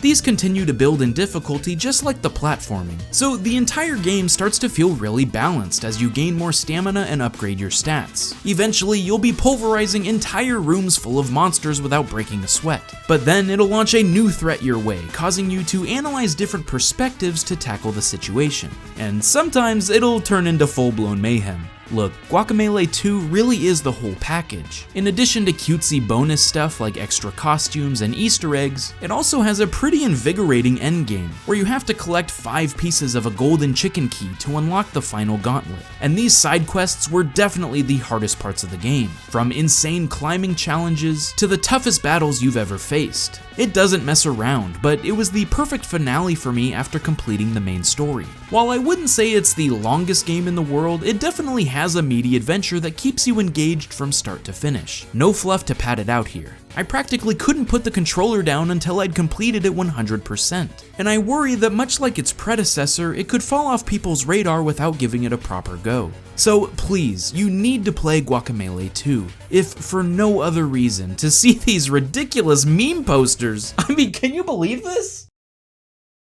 Stardew Valley was one of my favorite games last year. I played it a while after release and didn't get a chance to do a video on it, but somehow it made tending crops fun. It's like Farmville, but without any of the waiting. You could play until 5 AM and not even realize it. It had a charming story and so much more to do than just farming, all jam-packed together like a little present full of adorable art and memorable music. And now, as it finally came to the Switch last month, another game slid under everyone's radar at the same time, and in my opinion is this year's Stardew Valley. You need to play Golf Story. So I gotta say right off the bat, if you're thinking to yourself, I don't really like golf though, don't worry, there is plenty more waiting under the surface. In fact, it feels like you hardly ever play an actual round of golf, but we'll get to that. Since the story is about your rise from an optimistic youngster to a professional athlete, I wanted to talk about the actual golf mechanics first. If you've played Mario Golf before, it's very similar at first glance. The first bar controls your distance and the second bar your accuracy, but you can also enter precision mode to land slightly shorter than a full stroke, or hit the ball on a specific edge to give it a little spin. Of course, wind plays a role too, and you have to land just the right shot to hit the green in some stages. It introduces these aspects a little at a time, and by the end, you'll need to use your full arsenal of skills to succeed in the Pro Tour. It even has RPG elements and a level up system to increase your stats by completing missions and side quests. But what's cool is that a ton of different hazards are implemented to keep things fresh. And I'm talking about more than just sand or water. You'll face pumpkins that will bounce a ball in wild directions, birds that move you to different terrain based on their color, or turtle shells allowing you to bounce across huge expanses. It'll even drop you into different scenarios to keep you on your toes, like playing teams but your partner doesn't start you off with the best position. Come on, coach, you're killing me! You'll travel to all sorts of different locations that have special landscapes like the beaches of Bermuda Isles or the snowy peaks of Cold Wind Wastes. But it'll unlock these areas slowly as you progress, and the difficulty curve is just perfect. Starting with simple matches or tournaments, but eventually combining tiny islands with wind and hazards galore. While there is a lot more to your story than just golf, it is the primary focus, and the mechanics feel impeccable. But adding in simple features like being able to drop a golf ball anywhere you want to try and hit random objects or switches teaches you to always look around for secrets or Easter eggs, and this game is full of them. The goal of Golf Story is to acquire training to enter the big leagues, but you'll do countless other ridiculous tasks along the way. It was somewhere between destroying an army of undead skeletons and uncovering the dinner party murder mystery that I realized Golf Story is interested in telling a charming tale rather than simply having you hire a caddy and buy some clubs. You'll meet a crazy cast of characters and find yourself in such ludicrous situations that I don't want to spoil too many of them for you. Just know that Golf Story is all about the journey. While there are other activities to play such as disc golf, flying drones, and even a golf video game within a golf video game, what impressed me most was how it used the act of playing golf to do so many diverse things, like finding hidden geocache items, opening locked doors, or even starting lawnmowers? Or you can even just chuck golf balls if you want. I don't know why there's a dedicated button for this, but you can do it. It is unbelievably creative, and what set it over the top for myself was how it incorporated so much liveliness and animation information into the dialogue. The text bubbles will change shape and size to emphasize points, and even utilize the Switch's HD rumble functionality to make specific noises or vibrations, just to draw you more into what's going on around you. Combined with lots of humor, it's truly unique, and I haven't seen another game do things quite like what Golf Story does. I was enticed from start to finish, and just wanted to keep playing to see what would happen next. Golf Story is the kind of game that a lot of people might skip over because there's too many other great experiences this year. But trust me, this is not one you'll want to miss. It takes the relaxed atmosphere of Stardew Valley, but then also somehow raises your blood pressure when the stakes are high. Seriously, some of these end matches are extremely intense. I don't even like golf, but I found myself yelling at the screen when the wind carried my ball too far, or my drive was just off enough to end up in the water. If you're looking for one of the most extraordinary and memorable adventures of this year that might also teach you how to love golf in the process, then you need to play Golf Story. Boss games, or ones that are primarily focused on only boss encounters, are really hard to pull off. Many people just write them off because they're either too short or they lack any real depth, and they are pretty rare, you don't see them very often. But when you do, the ones that are successful make sure the bosses are memorable, whether it's by their design or their difficulty. And now, there's a new kid on the block. You need to play Furi. Furi sort of flew under my radar until recently, but holy crap, I'm so glad I picked it up because it is a bosses only game done right. Basically, you get broken out of jail by this bunny hood guy. Just go with it, you get used to it eventually. And you need to fight your way through many consecutive guardians blocking your exit from prison. Like I said before, if you're only gonna have bosses in your game, they need to be unique and interesting. And this is definitely the case with Furi. Not only do they all look different from each other, complete with widely varying personalities, from old dudes to angels to swamp monsters, but they also stand out from each other in their attack patterns and special abilities. None of these adversaries are pushovers, and each battle is a long test of endurance, patience, and skill. It is not for the faint of heart or easily angered. Here's how each battle works. Your opponent will go through several different phases signified by these dots under their health, and within each phase there are two sections of battle. One that utilizes the entire arena dodging bullets or whatever they throw at you, and another that's an up close and personal melee section. You have 3 lives signified by the 3 dots under your health, and if you die you have to start that phase from the beginning. But if you lose all 3 lives you have to do the entire battle over, which can be particularly cruel if you were on the last phase, come on! But you do get a life back for every stage you beat, so it's actually pretty balanced overall. You can attack with your laser gun or lightning sword, both of which can be charged up for more damage, and for defense you can dodge or parry, and this is where the game gets really interesting. Furi will often go back and forth between dueling segments and bullet hell segments, and some of these get really crazy. Sometimes you'll be dodging giant laser blasts or shock waves, and sometimes you'll have to shoot your way through an endless sea of bullets. It's a good switch up from the constant barrage of regular attacks that you'll also see a plethora of, and uses each stage to its full potential. But the parry mechanic is truly where this game shines. When the enemy is about to attack you, they'll flash white, signaling that you can parry them. And if you successfully do, you'll regain a bit of health as well as damage the boss. But if you time it even closer to when you would get hit, it initiates a cutscene which not only looks and feels cool to pull off, but it gives extra damage to your opponent. This is such a better system to me than, say, Dark Souls, where the timing is so precise that it's almost not worth it to even attempt. Here, there's a much wider margin for error to complete a parry, and there's more reward for doing so, especially if you go for the shorter timing. Like I said, each rival is a huge challenge that feels amazing when you overcome it, and none of them are similar to each other. You'll have to master all of your abilities because some foes will fly off the arena requiring you to shoot them, while others are purely melee focused. After each battle, your character will start walking to the next sector, and this is where I started to really notice the diverse environments. It's supposed to just be a cooldown time in between fights where that bunny guy, he's called the Voice by the way, he'll give you some hints and exposition about the next boss. While these scenes can be a little too long, it's a great time to take in the variety of worlds you'll enter, and even better, the soundtrack. Oh man, this is seriously one of the best OSTs I've heard. It's right up my alley with that 80s electronic influence. It's like if Hotline Miami got sucked into the grid from Tron. As you journey farther away from your cell, you realize there might be more to the story than you originally thought. You wonder if you can really trust the voice. Is he just using you to escape himself? You start to hesitate at the thought of taking down every guardian in your wake. Is this really the right thing to do? And I won't spoil anything, but there's definitely more than meets the eye here.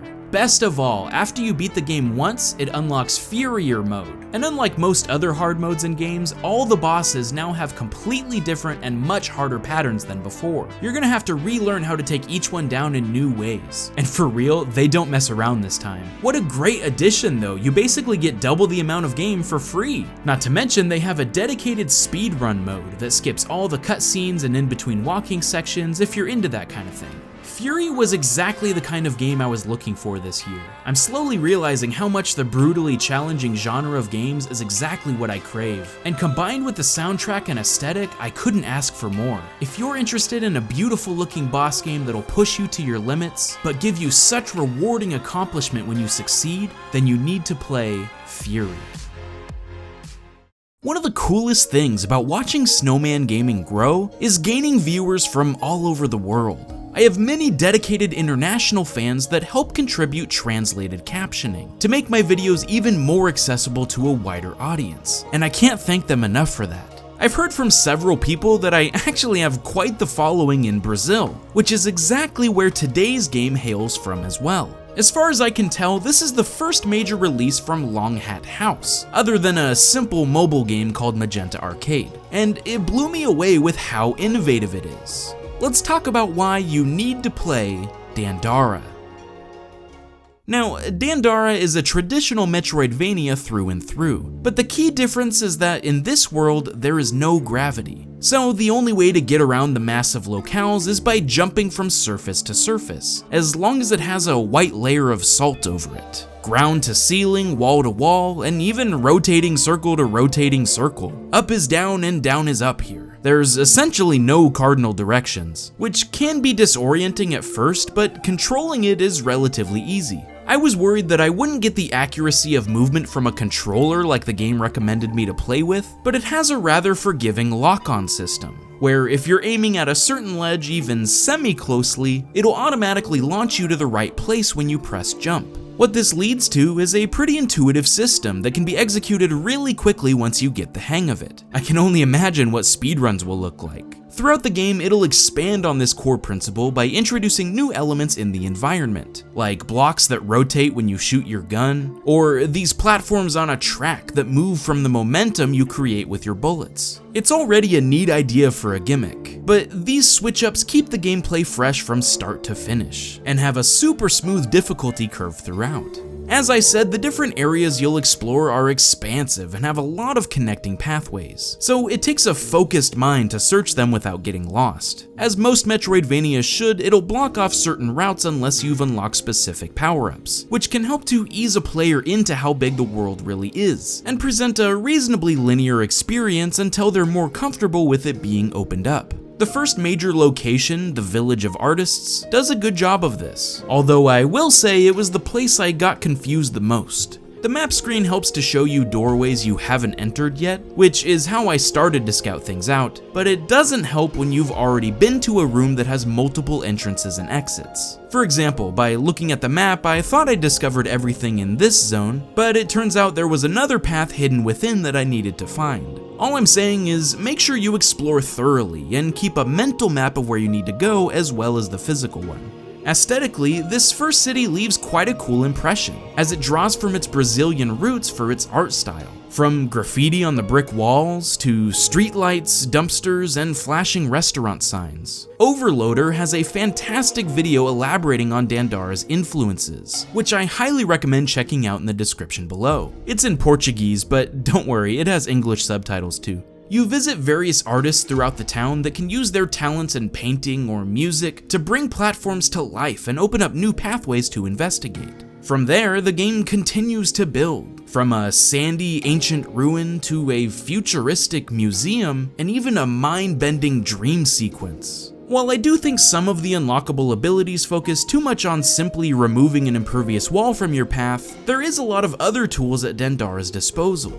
From the start, you're equipped with a charge blaster that can fire energy shots at enemies, but eventually you gain upgrades that can fire missiles, laser beams, and even giant balls of electricity. These more powerful attacks deplete salt energy, so you can't use them forever, but they are a nice alternative to take down stronger foes, since your main shot has to charge up before you can shoot. On top of this, you'll gain power-ups to help you jump further distances, and even an invulnerable shield that can be used in tight spots as well. Your energy and health can be enhanced by collecting experience, and then spent at a campsite, very similar to the Dark Souls level up system. But I think it's a lot more beneficial to do so here in Dandara. Boosting your health, the amount that a salt essence recovers, and increasing your max energy are practically necessary to take on some of the late game baddies. It even has the same lose all your stuff when you die mechanic, that you need to go back and retrieve without dying again, otherwise it's gone for good.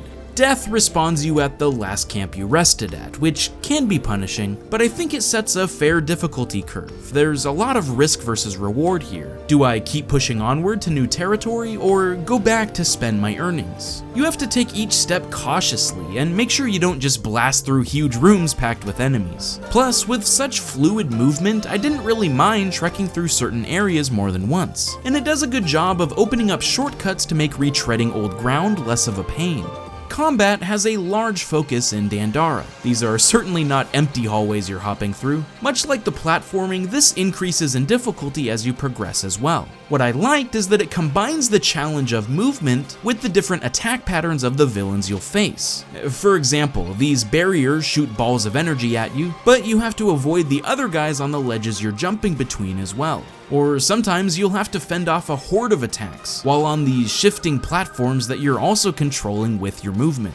By the end, seriously, some of these gauntlets are just brutal, and have a lot of different aspects you have to keep an eye on to stay afloat. You have a limited amount of recovery salt, and it takes a few seconds to use, so sometimes the best option isn't to just tank through it, but plan out your actions carefully, and make sure you have multiple options of how to avoid damage. Some of the best parts of the game were the boss fights, and my only complaint is that I was hoping there'd be more of them. It combines everything that Dandara excels at. Combinations of different threats, having to traverse around a giant arena, and using your varied arsenal to effectively take them down. The most clutch moment of the entire game for me was beating this boss with 1 health left, barely surviving long enough to succeed, and then having to cross through a few more screens of enemies before reaching a campfire. I didn't have any salt essence left, and my heart was pounding the entire time. It was unforgettable. Dandara has several unique and special things up its sleeve, a few that I don't really want to spoil for you. The epiphany I had on entering the last section of the game was definitely something magical. I beat the final boss in just over 5 hours, but this was with very minimal exploration. I'm sure there's a lot more hiding under the surface. That being said, I do wish it were a little longer, but for what it is now, it is easily something I can recommend at the price point of $15. Not only is it creative, but it's well designed too. It does a good job of balancing actual gating, a Metroidvania staple, and leaving a challenging area open to be discovered on its own. So you can walk into the wrong neck of the woods and be like, okay, I'm not supposed to be here yet, fall back, fall back! It also makes sure to introduce hazards before they're a threat, like these spikes warning you of what's to come, or making sure you understand a mechanic before throwing you into a screen full of it. While the game certainly isn't perfect, it's absolutely an experience worth having. I had a blast as it continued to build on the foundation it laid, and discovered the secrets this bizarre society had to offer. I guess what I'm trying to say is you need to play Dandara. What is it, boy? Snowman fell down the well? Get it? Down well? Best cold open ever.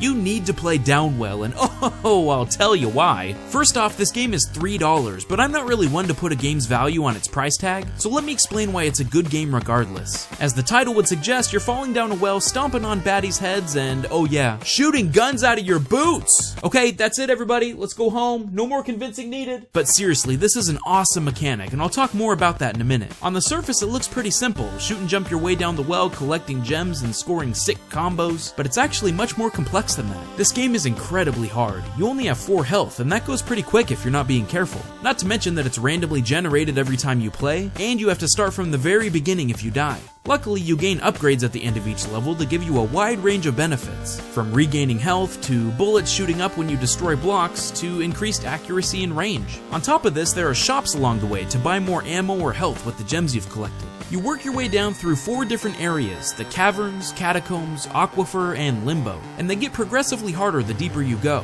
The caverns have a lot of enemies to jump on and they're relatively harmless, but you can't jump on everything. Some enemies are red, signifying that they'll hurt you if you try and bounce on them. The catacombs get a little harder, with skeletons throwing bones at you and skulls that become aggravated and chase you if you shoot them.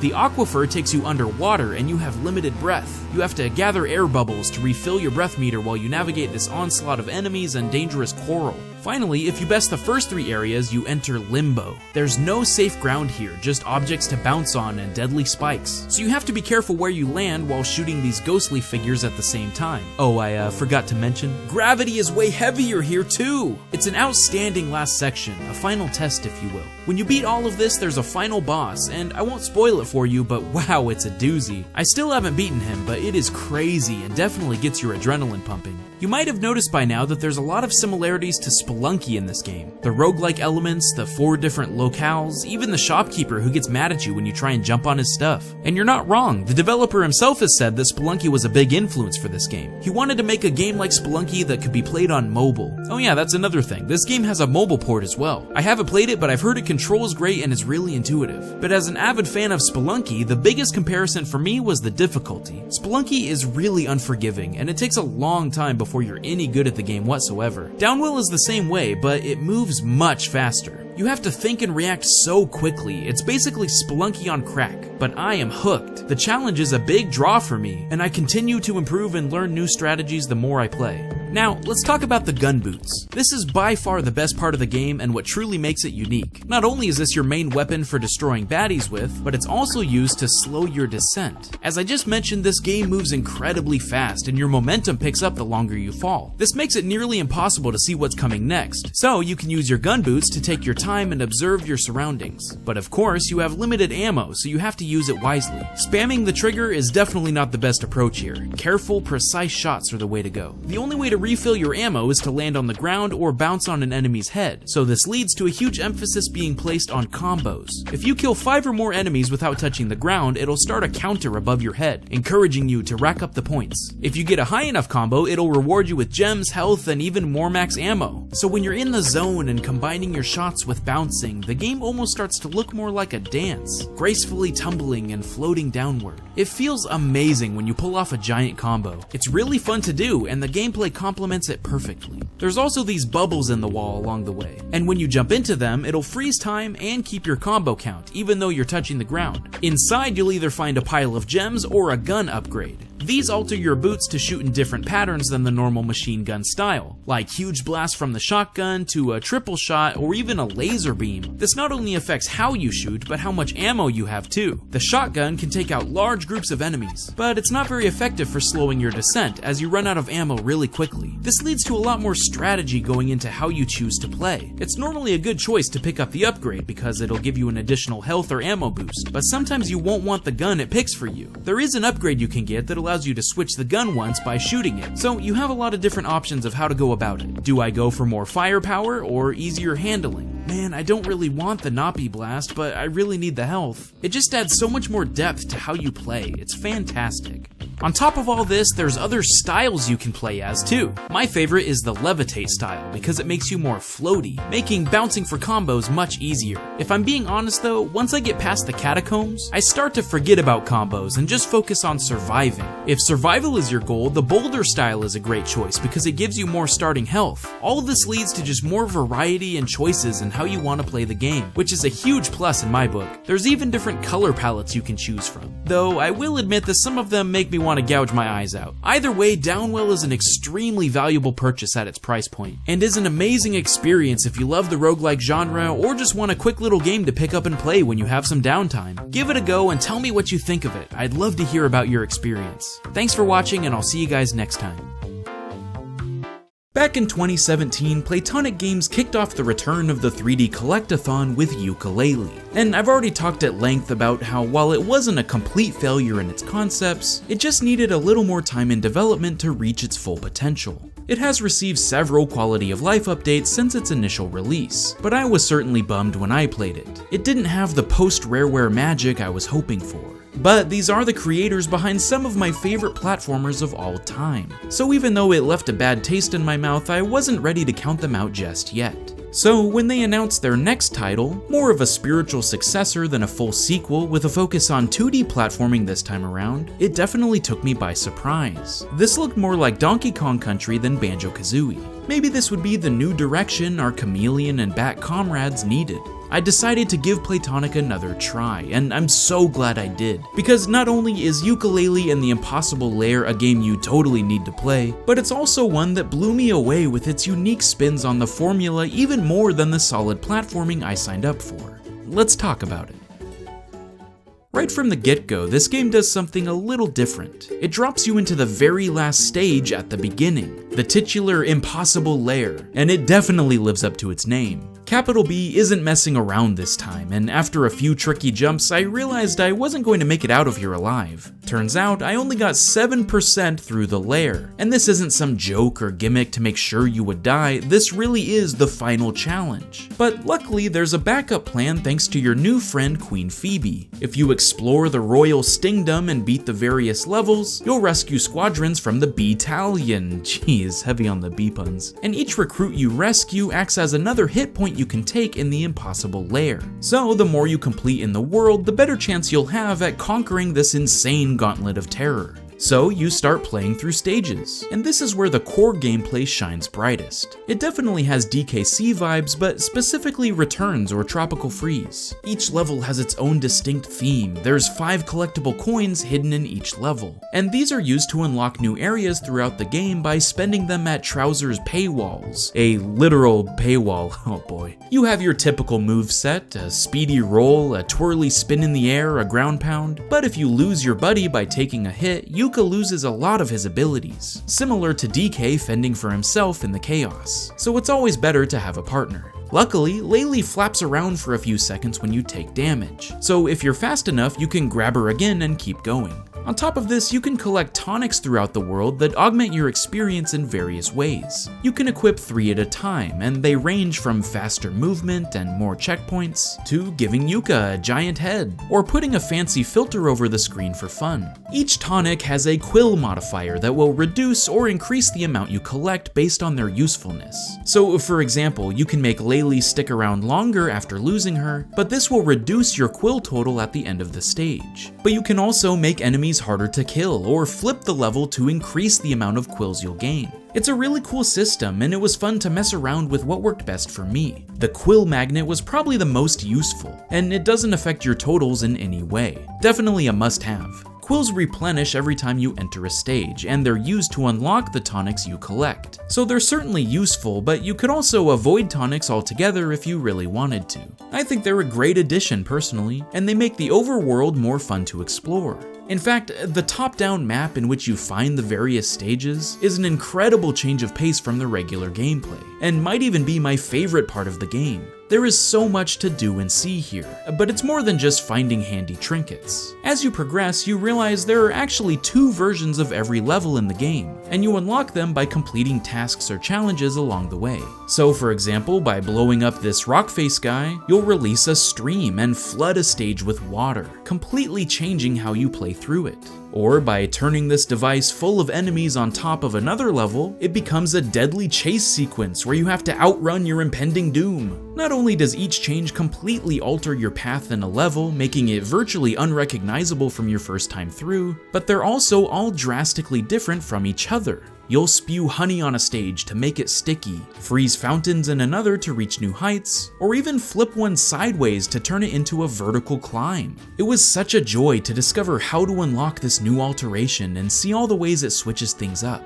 So while there's technically 20 stages, there's really 40, and no theme overstays its welcome. One of the most unique levels was a collectible quest where the bee is right at the start, but you need to explore and find 5 hidden gems to open its cage. I love it. As I said, the overworld has so much more than linear paths. There's hidden tonics you can find by following clues from road signs, pagey challenges that open new pathways to proceed, and even little Easter eggs from the last game, and shortcuts to easily get back to previous areas. It really starts to feel like its own game, separate from the platforming, and was a really cool breath of fresh air in terms of what an overworld can truly be. This is the type of stuff I expect to see from Rare developers, and they really delivered on this front. So as I finished up all the stages and had an army of bee shields at my disposal, I tackled the impossible Lair once again, thinking it was going to be a cakewalk, since that's how most games that handle this type of trope go. But to my humbling surprise, no, the Lair is still incredibly difficult, even with all the extra help on my side.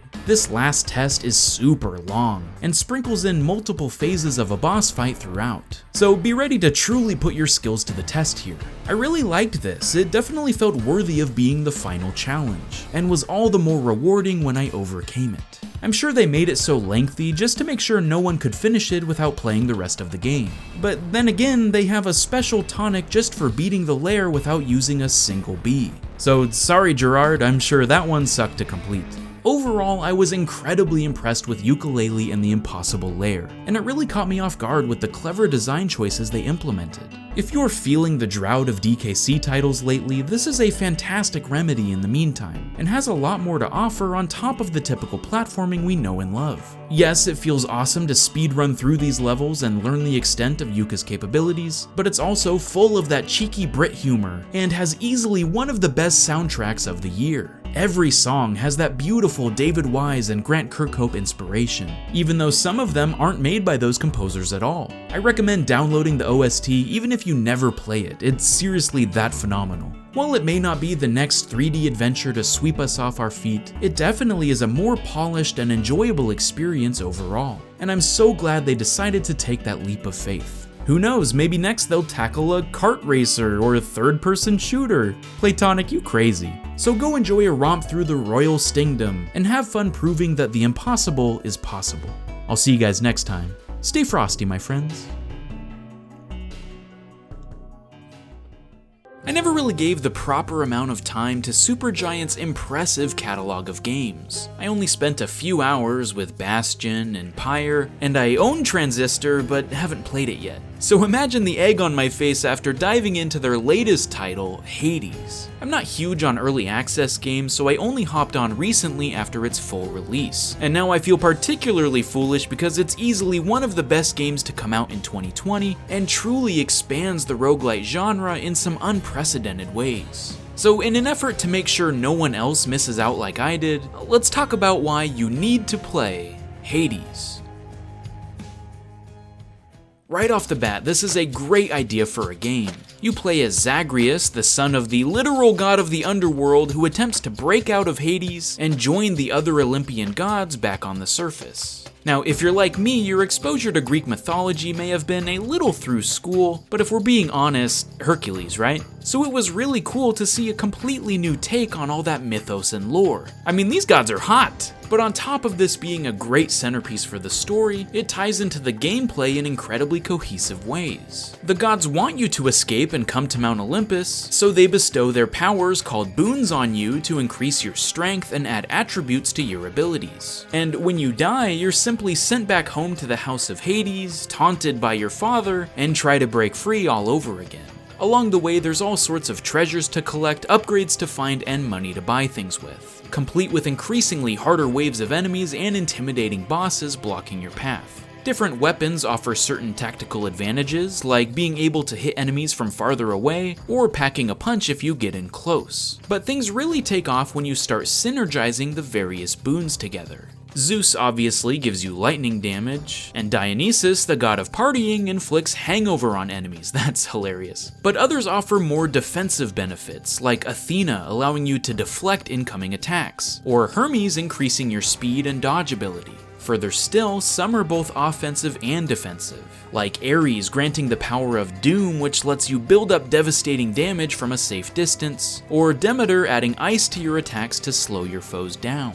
At first glance, this game looks like a dungeon crawling hack and slash with a boatload of juice in its animations to make it extra satisfying, but there is so much more going on below the surface. Unlike most other roguelites, Hades has a deep and intricate story to unveil the more you play, and instead of jumping right back into the action when you fail a run, you can take a break to chat with the various residents around your home, to learn more backstory and build relationships. I normally wouldn't care about this kind of thing in games, but much like the overall theming, this also has mechanical significance. You can only talk to people once in between runs, and you slowly unlock the lore of a certain character by speaking with them a specific number of times, which incentivizes you to strike up a conversation as often as possible. But even cooler, if you give nectar to someone, which is one of the collectibles you gather while out in the underworld, you grow in favor with them and they'll give you keepsakes, which grant improvements or special circumstances on future runs. So Achilles' keepsake, for example, gives you added defense from the front while exposing your backside. I see what they did there. While Skelly's lucky tooth gives you a second chance if you're struck with a lethal blow.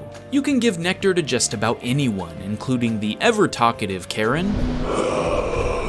and even your pet Cerberus, so make sure to engage with as many characters as you can. The gods' keepsakes ensure that the next boon you encounter comes from them. So while Hades obviously still has random elements, you can employ these goodies to have a little more control in how your run plays out. I like that there are so many ways to customize your build, and not just in temporary buffs, but in permanent incremental progress by spending darkness at the Mirror of Night. It's not very clear, but there are actually 2 different abilities to upgrade under each entry, so make sure to mess around with the various options and buy the attributes that make the most sense for your playstyle. There's contractors you can enlist to add bonus chambers to your journey, fish to catch for extra loot, and eventually different aspects to unlock for more variety in your weapons. There is so much to do and countless ways to tweak the game however you'd like. But my favorite part by far was the overwhelming sense of progression as you get gradually farther every run. My first few times through the underworld, it was an accomplishment just to reach the first boss, and slowly but surely I would beat that boss, reach the next area, find a bone hydra and die to that, but then eventually beat that boss, and so on. A combination of learning enemy patterns, upgrading my stats, and being encouraged every time I reached a new landmark led to a truly satisfying system where you're always making headway even if you didn't beat the game. I never really found myself getting a dud run where I died near the beginning once I got my feet wet. You're constantly reminded of your goal and learn new strategies to help you reach it every time you start your next escape. It encourages you to try out different weapons by giving a darkness bonus on a new one each time, and eventually unlocks a wealth of new challenges to face so the 4 main areas never feel stale. Just when I felt like I was getting a grip on things, it would throw out a chaos portal, where you can trade some of your health and a temporary debuff for an extremely powerful upgrade if you can survive. Or a choice between 2 gods boons, but once I make my decision, the other gets mad and launches a huge wave of enemies at me. But if I come out on top, I get the second boon as well. New bosses, new enemies, a competition against death himself. There's always something menacing creeping around every corner. But all of this leads to a more informed player who uses their knowledge and willpower to overcome anything standing in their way. You even find duo boons down the road, where 2 gods will combine their powers if you pick specific choices as a run unfolds. Again, it's constantly switching things up, which results in a monumentally gratifying experience when you finally reach the surface and take down the final challenge that confronts you. Oh, of course. That's right, the last thing standing between you and freedom is your dear old dad. And let me just say, he doesn't fight like this Hades. He's a true final boss, and holy crap, my heart was pounding the first time I barely scraped by and stood victorious. But once you do beat the game, that's really just when things start to begin. Without spoiling too much story-wise, after defeating Hades, you unlock something called the Pact of Punishment, which allows you to add harder modifiers or heat to your run to earn extra bonuses. So the first time you clear areas with your weapons, you gain Titan Blood, which is used to upgrade those weapons, diamonds to pay for new contractor jobs, and ambrosia, a gift for those you've built a strong relationship with. But you can only collect these items once, so the heat system lets you continue to gain rewards while upping the challenge at the same time.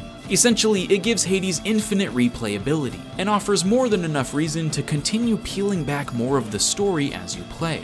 It's a very unique take for a roguelite, and it doesn't hurt that it's incredibly polished and well designed too. What's hilarious is that I've been playing this and Spelunky 2 back and forth the last few weeks, and in a lot of ways Hades feels like the anti-Spelunky. Instead of chaotic, rage-inducing moments that can end your run in a matter of seconds, this is a lot more strategy-intensive and based around the build you create. Both are phenomenal and appeal to different parts of my brain, but it's definitely been an interesting synergy of experiences to play together. I'll basically die to some BS in Spelunky and say, "Ooh, what you doing, Zagreus?" There's lots of reasons Hades might interest you. The Greek lore, the satisfying gameplay, the secrets. But if you're looking for a game that will make you feel like you're improving your skill until you've become a true Olympian god gamer, TM, then you need to play Hades. Over the years, I've received countless requests to cover one game in particular, the masterpiece that is Zelda 2. The problem is that I'd never played it for myself, so I didn't feel like I could truly do it justice. But you know what, if it's really that important to Razor Burton, I figured the least I could do is give it a try today.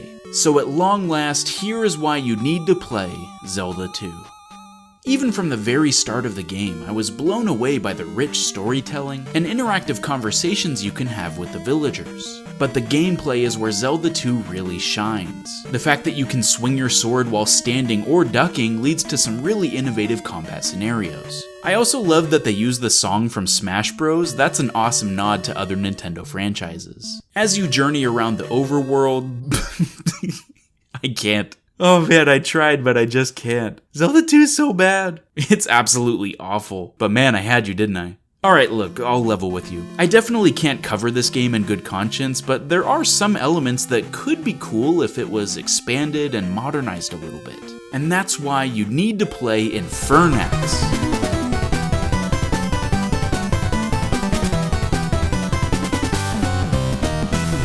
For those that are unaware, Infernax is basically what would happen if the good parts of Zelda 2 and Castlevania 2 had a baby.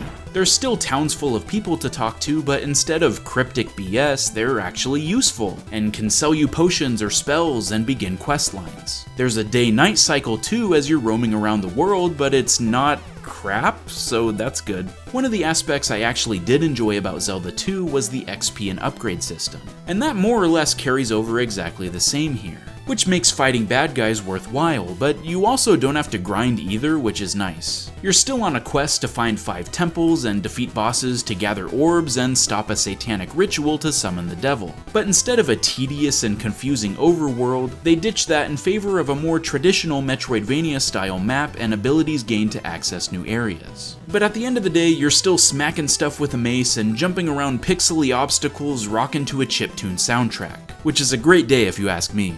And it certainly doesn't hide its inspirations by any means. One time I found a wall that looked like the infamous corner in Simon's Quest, and sure enough, when I knelt down for a bit, a tornado came and instantly killed me. There's a lot of humor in Infernax, and while the weapon upgrades and challenging boss fights are typically my bread and butter, the interactions with NPCs ended up being the highlight for me, because Infernax also has a robust morality system that leads to multiple endings, which was certainly an unexpected surprise. Sometimes when you come across a wanderer, you'll be met with a decision, and depending on how you respond, this will increase your good or bad rating, which can allow you to join certain factions and even open up new missions and endgame goals. I'm typically a player who will choose the good path on a playthrough, but for some reason I decided to change it up and go bad from the get-go, and I gotta say, they make a compelling case for why this is worth it. The spells and quests you unlock here are super fun. You can still beat the game whichever way you decide, but the bosses and areas you explore may be totally different than someone who made opposite choices, which is why it was extremely rewarding to play again and see what I'd been missing on the good path. And even cooler, there's cheat codes you discover by beating the game under certain objectives, which unlock different starting builds. Or of course, you could just use the Konami code on the title screen to play as a front-flipping army dude with a gun, which makes a replay much faster and easier when you're trying to uncover those secret endings. But don't worry, there's also ones like the Mage if you want to up the challenge quite a bit. Basically, it's infinitely replayable is what I'm trying to say. The game feel of just mowing down baddies left and right is through the roof with this one. It truly goes to show that tweaking a few frustrating elements from back in the day can quickly turn coal into a diamond. And the team behind Infernax took a lot of care to ensure it elevated the originals without bashing them or changing them entirely.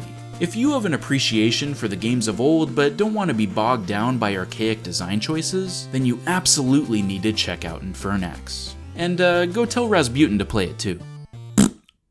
Pokemon Snap was such a unique idea for a game. Going out and taking pictures of wildlife while using gadgets in the environment to unlock new paths, and even evolve certain Pokemon brought me so much joy in my younger days. The only problem is that game was so short it just barely scratched the surface of its potential. And while I'm excited for the new Pokemon Snap game that was announced earlier this year, I feel like the pinnacle of this creature capture formula has now been reached, by a game that practically came out of nowhere and frankly has no business being as fantastic as it is. What game is it, you say?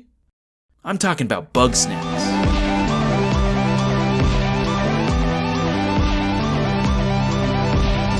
Okay, so Bugsnax isn't exactly like Pokemon Snap. You do scan the various animals to learn about them, and they all say their names over and over. But you're not just on the island of Snacktooth for photography. As a journalist following the next big story, you hear of explorer Elizabeth Megafig, discovering strange new beasts called Bugsnax that look like combinations of food and insects, who'da thunk, and decide to go see it for yourself. Upon arrival, however, Liz has gone missing, and you get roped into finding her while bringing a settlement of ragtag villagers back together. These grumpuses, as they're called, love to eat Bugsnax, so in the process of solving the mystery, you need to go out and catch as many of the wacky creatures as you can. It's a concept that honestly feels so perfect, I'm shocked it hasn't already been made, and to my surprise, there's quite a lot of depth that unfolds the more you play. You see, some of the Bugsnax are much harder to capture than others. You start out with a simple trap to snatch little strabbies as they walk along, but over time you'll gather an array of tools like a guided ball to push Bugsnax out of their hiding holes, and a slingshot to splatter sauces everywhere and lure critters away from safety. They definitely ease you into things, but eventually you'll come across aggressive Bugsnax that'll bash into you, freeze you in a block of ice, or even catch you on fire. The beauty is that you can use some of these attributes to your advantage, as some of the monsters are impossible to grab unless they interact with other Bugsnax, leading to a very satisfying system where your various contraptions can be combined with each other and the world around you to complete your objectives. The desert alone is a perfect example of this. Cheap hoofs never land, so you need to blast your trap up into the air with the launch pad to nab them. But then, to catch a sweet frighter, you have to shoot the trap even further, while also taking the wind into account with your timing. You need a Scorpino's fire shot to pop the pop-tick kernels, but be careful, they'll attack your trap as well. And Spuddies attack any threat head-on. So what happens when two of them meet each other? The game is chock full of these types of conundrums and gets really complex near the end. Sometimes enemies are on fire or freezing, so you have to find ways to change their state to be able to touch them. But if you don't act quickly, it might explode into a bunch of smaller snacks once you do. The sense of progression and abilities that are unlocked come at just the right pace, and the various systems are explored to the fullest, which really makes the game's design feel tight and cohesive. And while it may look like the type of game that'll hold your hand all the way through, this couldn't be further from the truth. It kicks off the training wheels right away and lets you explore and solve puzzles on your own. Often you'll have to use cryptic clues you find to discover everything the island is hiding. Not to mention that some Bugsnax only appear at specific times or in certain weather conditions, so you need to analyze the environment and use the notes from your journal in order to find all 100 of them. But what I didn't expect was how much the residents of Snaxburg would fill my heart with glee as I played. The Grumpuses don't really get along, and when Liz disappeared, they decided to move away and live on their own. Filbo was left in charge, but despite his warm and happy demeanor, he is not respected by the rest of the community. So in order to bring everyone home, you need to meet their various needs. Some want Bugsnax for research, some want to keep them as a pet, others, like a failing musician, want them for inspiration, or a bodybuilder just trying to get jacked. Once they do agree to come back, you can interview them to piece together what happened to Lizbert, and this opens up further areas onto the island, leading to more fancy gadgets and people that need your assistance. And by the end of the game, I enjoyed all of their unique personalities and found everyone lovable in their own way. So working through each other's issues and helping them see the good in their fellow grumps is a really gratifying experience. Breaking past Beffica's snotty attitude and discussing her insecurities was a much harder hitting moment of introspection than I was ready for. Dang, is there a Bugsnax that stops you from crying? It's also worth noting that this game has fantastic representation without being heavy-handed about it. It was actually pretty refreshing how nonchalant their relationships are. I mean, Janlo and Snorpy are goals, guys. I did not go into Bugsnax thinking I would love it as much as I did. It looks a little too kiddie for my taste, and I really only picked it up because of the recommendations from friends. But as it turns out, it's easily a Game of the Year contender for me, and I ended up completing it 100%. Finding each way to catch all the Bugsnax and finishing all the side quests was a delight through and through. In fact, you gotta do all the extra tasks people want done, because it eventually takes you to optional boss fights against legendary Bugsnax, and these were easily my favorite parts of the entire adventure. It's got clever gameplay for days, but touts a heartwarming story as the cherry on top. So sorry Nintendo, no need to make a new Pokemon Snap, I've already had my fill. And if you'll excuse me, I think I'm gonna go back for seconds. I'll see you guys next time. Stay frosty, my friends.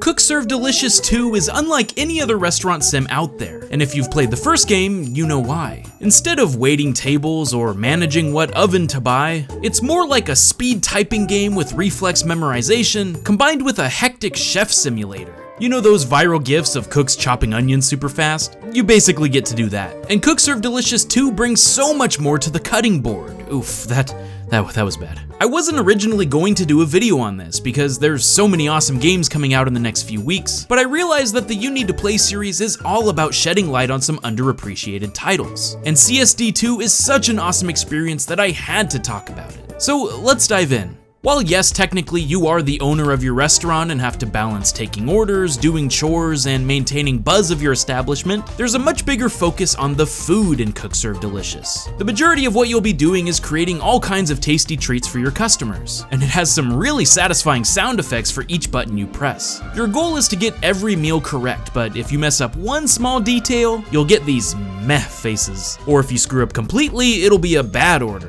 The keys you press vary wildly from dish to dish, but you'll go from chopping off a fish's head, to assembling nachos, to tenderizing chicken in a matter of seconds. And when you get in the zone, it can be quite mesmerizing. Of course, there's a lot of factors trying to screw you up along the way though, like cleaning the bathroom, taking out the trash, or setting traps for vermin. And when you combine it with rush hours where a ton of customers will come in at once, it can get stressful pretty quickly. What's really cool is that there's an inherent difficulty setting based on which items you put on your menu. If you want to have more expensive food, those items will be more challenging to prepare. Or if you don't mind having less of an income, the day will be a bit less frantic. Setting up this risk versus reward system where you set the pace that you're most comfortable with. It also puts you in a false sense of security, where just when you think you've got a particular topping's key memorized, it'll change that key for a different dish. So you always have to stay on your toes and make sure you're pressing the right buttons. And if it's an incredibly high stakes situation, like getting robbed, the keys have almost no correlation to the action you take, making it a more frenzied situation. You gotta keep your cool under pressure. But probably the most innovative mechanic that CSD2 adds in is the holding stations. Because some orders take a while to actually cook before you can serve them, holding stations can help you prep food ahead of time to quickly disperse them during rush hour periods. Items in red have to be prepared before you can serve them at all, while yellow ones aren't required, but it can greatly help if you do.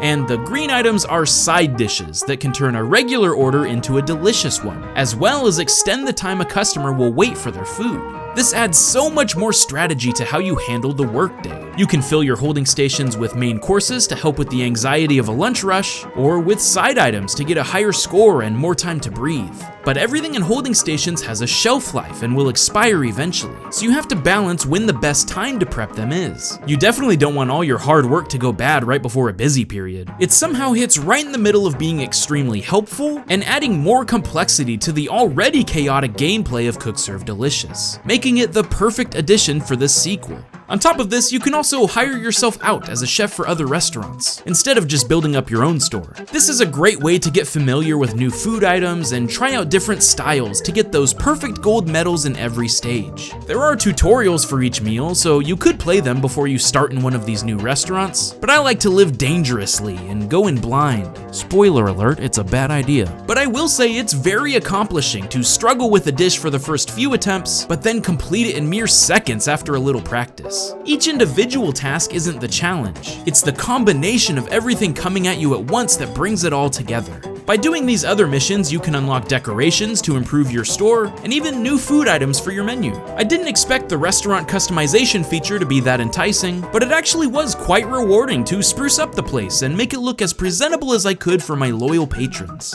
In other words, there is so much to do in Cook Serve Delicious 2. A ton of new foods to try out, more options of how to play the game, better rewards and longer lastability, crazier work days, and utterly fascinating gameplay. Like I said earlier, the zone is where this game thrives. And while it may cause a few heart attacks along the way that make you sound like a crazy person, 2 clean and the pineapple juice. 4 pancake, pancake, pancake. 6 pancake, pancake, pancake. Ah, no, I need to make more oatmeal. it feels incredible when you finally get that perfect score at the end of the day. So yes, while it is a wacky concept that could cause some war flashbacks for those that have worked in the fast food industry, the polish and game feel are top notch and create one of the most unique and satisfying gaming experiences I've ever had. If you think you can handle the stress and become the top chef in all of the Tarragon Super Tower, you need to play Cook Serve Delicious 2. Without further ado, let's talk about Unsighted. This is a game that I really wanted to cover and sort of made me push to really get back into making videos. I gave this game a try a while back and I sort of fell off in the beginning. I didn't get very far into it, and then I heard how good it was from friends that really talked it up and said I really need to try it. And so I tried again, and something about it just clicked. It easily just fell into place and I fell in love. This is a sort of Zelda-esque, top-down adventure game, but the major twist being that everyone that you come in contact with is on limited time and will eventually turn unsighted, which means that they, lose their humanity and become this feral monster. Well, everyone's a robot, so not really lose their humanity, but you get what I mean. Everyone in this world is an automatron, and they live off something called anima, which is their sort of, life force, their juice. And then, aliens invaded, or I guess it's like humans doing experiments, I guess they did, it's not necessarily clear. But basically they came down and cut off that supply. There was this big gem that supplied it for everyone, but not anymore. And so now the clock is ticking even for yourself. The sort of unwritten rule with this game is to try and beat it before anyone kicks the bucket, but it does have a pretty free-flowing objective that's not really set in stone. You just need to collect these 5 crystal shards to unlock the final area and restore the anima for everyone. So while the gameplay feels like this normal Metroidvania, you're going and unlocking new abilities and going through these dungeons, there is sort of this constant looming threat with every step you take. You only have so much time left. Supposedly, it legit wipes your save file if you run out of time, but I never got that close. The saving grace of this game is something called Meteor Dust, and this is an item that you can give to other people, and it restores 24 hours of life to whomever you give it to. So you can save it all for yourself and, just make sure that you never run out, or give it to others who are close to dying. And this adds a really cool strategic element because there are some people that are more beneficial than others, like, shopkeepers or blacksmiths that can give you upgrades or special abilities, while there are other characters that you kind of gain a connection with, like your flying friend Iris here, who has a lot less time than you do. And if you give more meteor dust to somebody, you grow a bond with them and gain little extra benefits. Like sometimes someone will give you this ability to install upgrade chips from anywhere in the game, not just at save points. Of course, you don't have to save anyone, but it sort of does a good job of making you balance the practicality of staying alive to play the game, but, you know, tugging at your innate instincts to try and help others if you have the ability to do so. Maybe it was just me, but I chose sacrifice over a cushier time limit almost every time someone got close to the end. There's this like dog friend that you get pretty early on, and he actually needs to sleep and eat, and you know, you gotta take care of him, and so it actually takes 3 hours off of your time limit if you need to have your dog sleep, and so it's like, that sucks, I want more time, but also, like, he helps me fight baddies, so, like, I love him, you know? There is a decent amount of meteor dust to go around, but there's also quite a lot of NPCs to try to save, so you're encouraged to explore and find more, but then again, it's like sort of a catch-22, because the longer you do side objectives or hunt for treasure, that's also lowering everyone's clock.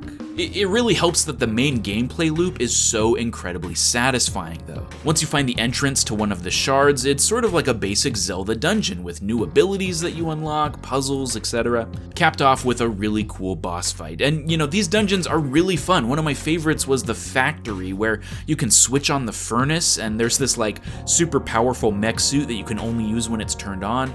But that also puts like flame walls and lava pits in your way, so you have to turn things on and off, and it was just really cool. The new abilities you gain also make movement better and getting around. Like there's this top spinner thing to go on these tracks, but eventually it just lets you go faster in the main world and break open new pathways. Or this hook shot that lets you go just across totally empty gaps. So it really does have that beautiful Metroidvania progression. As I mentioned earlier, there are chips you can install for added power, but there's also cogs, which are like limited boosted power or stamina, or like things that help you revive when you die. And you use crafted items in the world to build them, so you know, there is sort of like that collection aspect, but it's pretty streamlined. You don't have to like keep track of how many of items you have. It kind of does it all for you with blueprints, so if you just want to get back to the action, you can do that too. I think just overall, the entire package, it really just pulls off really well what it tries to do. Now, what I didn't expect going in was how many secrets, hidden mechanics, and even like sequence breaking that the game intends for you to do. There's hidden bosses if you meet certain requirements and find like secret areas. It actually like pulls a Super Metroid and has a wall jump feature that you don't know about until later in the game. It pretty much wants you to try and break the regular path that it lays out, because there are achievements for like finding things early or beating bosses that you're intended to die to and things like that. And then there's all sorts of cool time saves you can execute by playing again in New Game Plus, where you retain all of your items and power-ups. It goes much, much faster. In fact, I think you're intended to like play it once through and be like, oh no, some people died along the way, but like let me try again in New Game Plus and I'll do it much faster and you can save everybody. Now, I should mention though, if that thought of the time limit kind of makes you anxious and it's like, I don't want to deal with that at all, that's totally optional. You can just enjoy the game for what it is and turn that mode off entirely. But I will say that core mechanic is what made Unsighted so unique for me. Making these decisions about who to save is sort of this meta that's overlaying the regular gameplay. That said though, I sort of wish it did a little bit more, you know? There isn't like a huge loss if someone becomes unsighted, other than like the sad sight of watching them turn. There wasn't even like a count or, you know, encouragement to do better on the stat screen after you beat the game. It's sort of just like this subtext, this subliminal, hey, you should probably try to save people. There was also this one thing where I found a note from Iris's sibling saying to come find them, but when you get there, you arrive too late and they're already gone. And it was like, whoa, it's like this hard-hitting moment. But then in New Game Plus, I had this like epiphany. I was excited. Oh, I could go back and visit the same place much earlier. And I get there and it even did the whole like, whoa, how did you know the code thing? And it's like, oh, sweet. Okay, maybe I unlocked something really clever. But then I was still too late and it didn't change anything. So that was a little bit of a bummer, but maybe that was sort of intentional, you know, like maybe that's the message here is like, you can't save everyone, you know? Either way, that was sort of like a really neat spin on top of a great just genre that I love already, and Unsighted was easily one of the most unique games I played from last year. I think it's a must play, you need to play it. If not for the attempting to save everyone aspect, at least for the killer soundtrack, heart-pumping bosses, and the solid map former adventure that it is. I don't want to spoil more than I already have. I feel like I probably said too much, but there's a lot more under the surface if you're willing to put some time in. Just know that every action has a cost. Cadence of Hyrule is important, not just because it's a super good game, but because it represents indie and AAA melding together like never before, by combining the Legend of Zelda series and rhythm-based dungeon crawler Crypt of the Necrodancer. Now, when I did a video on the original, I rapped about all the best parts of the game, but I won't subject you to that this time. It'll just be a oh no, I can feel the pasty white boy rap coming over me. Sorry, here we go! Cadence of Hyrule, so insane, came out of nowhere, blew my brain. I love the first game, this one's better. Not just a roguelite, it's an adventure. Play as Link and Zelda too, different abilities to help you through. The game moves fast, so don't get too sick, gotta stop this guy from playing music. Exploring Hyrule Field is a boatload of fun. Slice up lots of bushes, it's a secret to everyone. All the Zelda enemies are looking fresher than ever, and with a new set of moves to win, you gotta be clever. Find familiar faces like Gerudo, man, I hope she's single, and the Zora and the Deku, oh hey look, there's Tingle. Gather helpful items by lending a hand, like the flippers, gloves, and hookshot, take a stand and save the land.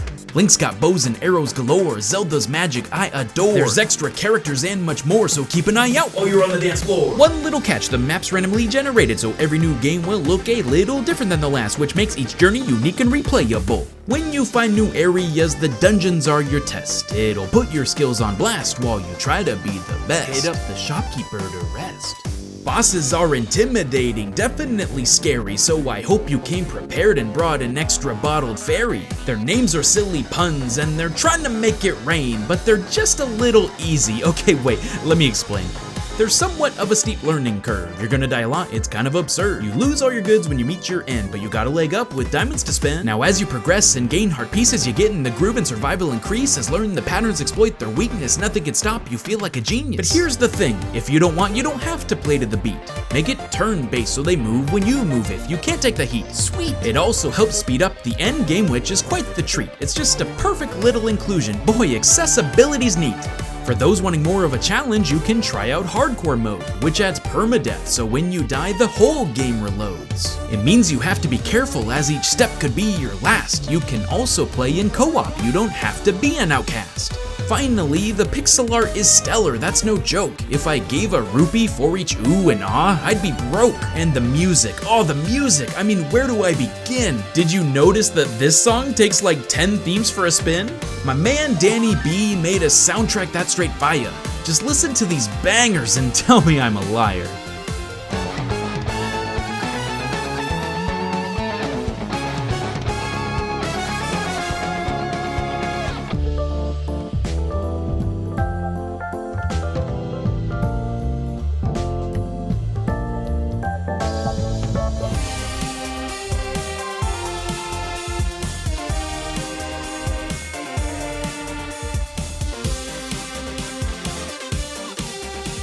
It's a combo of both things I love, a gift straight from the heavens above. Everything is music themed, it works together like a perfect dream. Yes, it's a little on the shorter side, but I stand by the quality with pride. You can tell the team was dedicated, a feat like this should be celebrated. Sure, Nintendo gave permission, but they let him run wild, that's worth admission. The result is a game you need to play, you'll have a good time and say hooray. I hope we'll see more like this in the future. Thanks for watching, you've been a real troop, but now my time has come to an end, so I'll see you next time. Stay frosty, my friends. Confession time? I hate horror games. I hate horror movies, I hate being scared. I tried playing Five Nights at Freddy's once and it did not go well.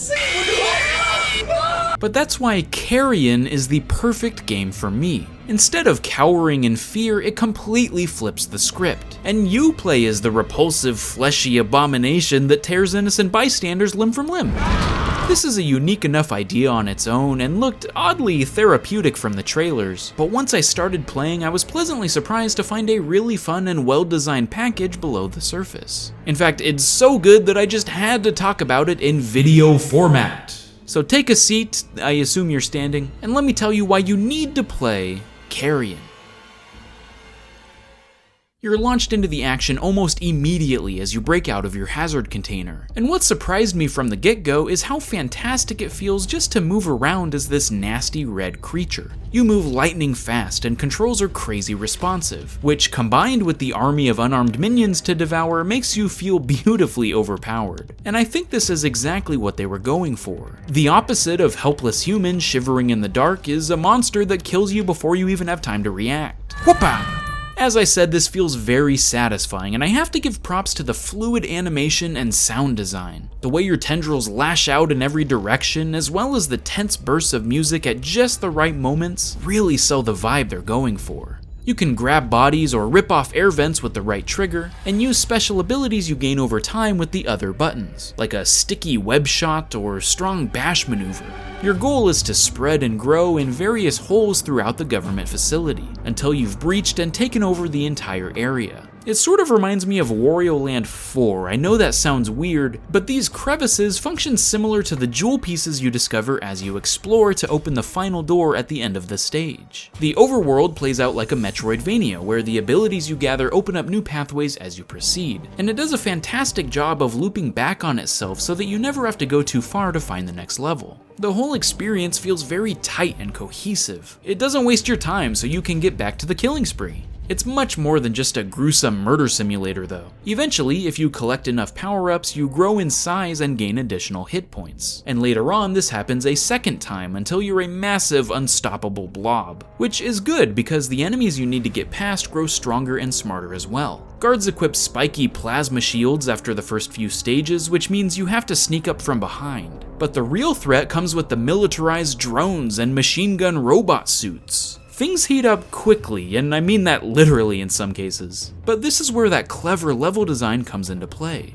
Yes, you might be more survivable the larger your mass, but certain abilities can only be used in specific forms. So sometimes that means you'll have to shed off some of your extra weight and become more vulnerable in order to use the correct move that'll open your blocked path. A lot of the time this is required to move on, which adds to the challenge of taking down baddies as a smaller life form. But occasionally it'll give you multiple choices in how you want to tackle a room. So going in guns a-blazing may seem like the best option, but actually shrinking down and sneaking your way through undetected might lead to better results. On top of this, you're much quicker and easier to control when you're small. I had a hard time even fitting through tight spaces when I was bigger. And you do have to weigh your options carefully because a death will send you all the way back to your last save point, which could be many sections earlier. So surveying the threats and responding accordingly actually turned into these really tense moments of risk and reward. Often you'll have to switch back and forth, so you need to plan ahead and go, okay, I need to shrink down to flip this switch, but then I need my invincibility shield, so I need to eat more people in the meantime to grow back. There's actually quite a lot of depth here. My favorite power-up is being able to take control of a human's body. This of course feels super limited compared to Carrion's fast-paced arsenal, but it can also lead to some neat espionage where you turn on other squad mates to clear the area, or control those brutal mech suits to seek sweet revenge on enemies giving you trouble.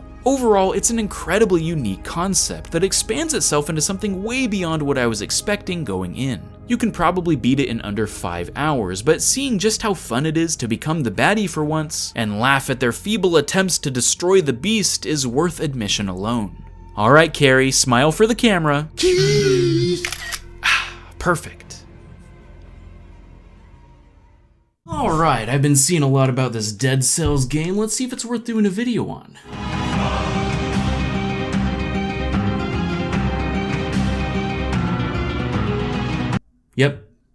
Yep, you need to play Dead Cells.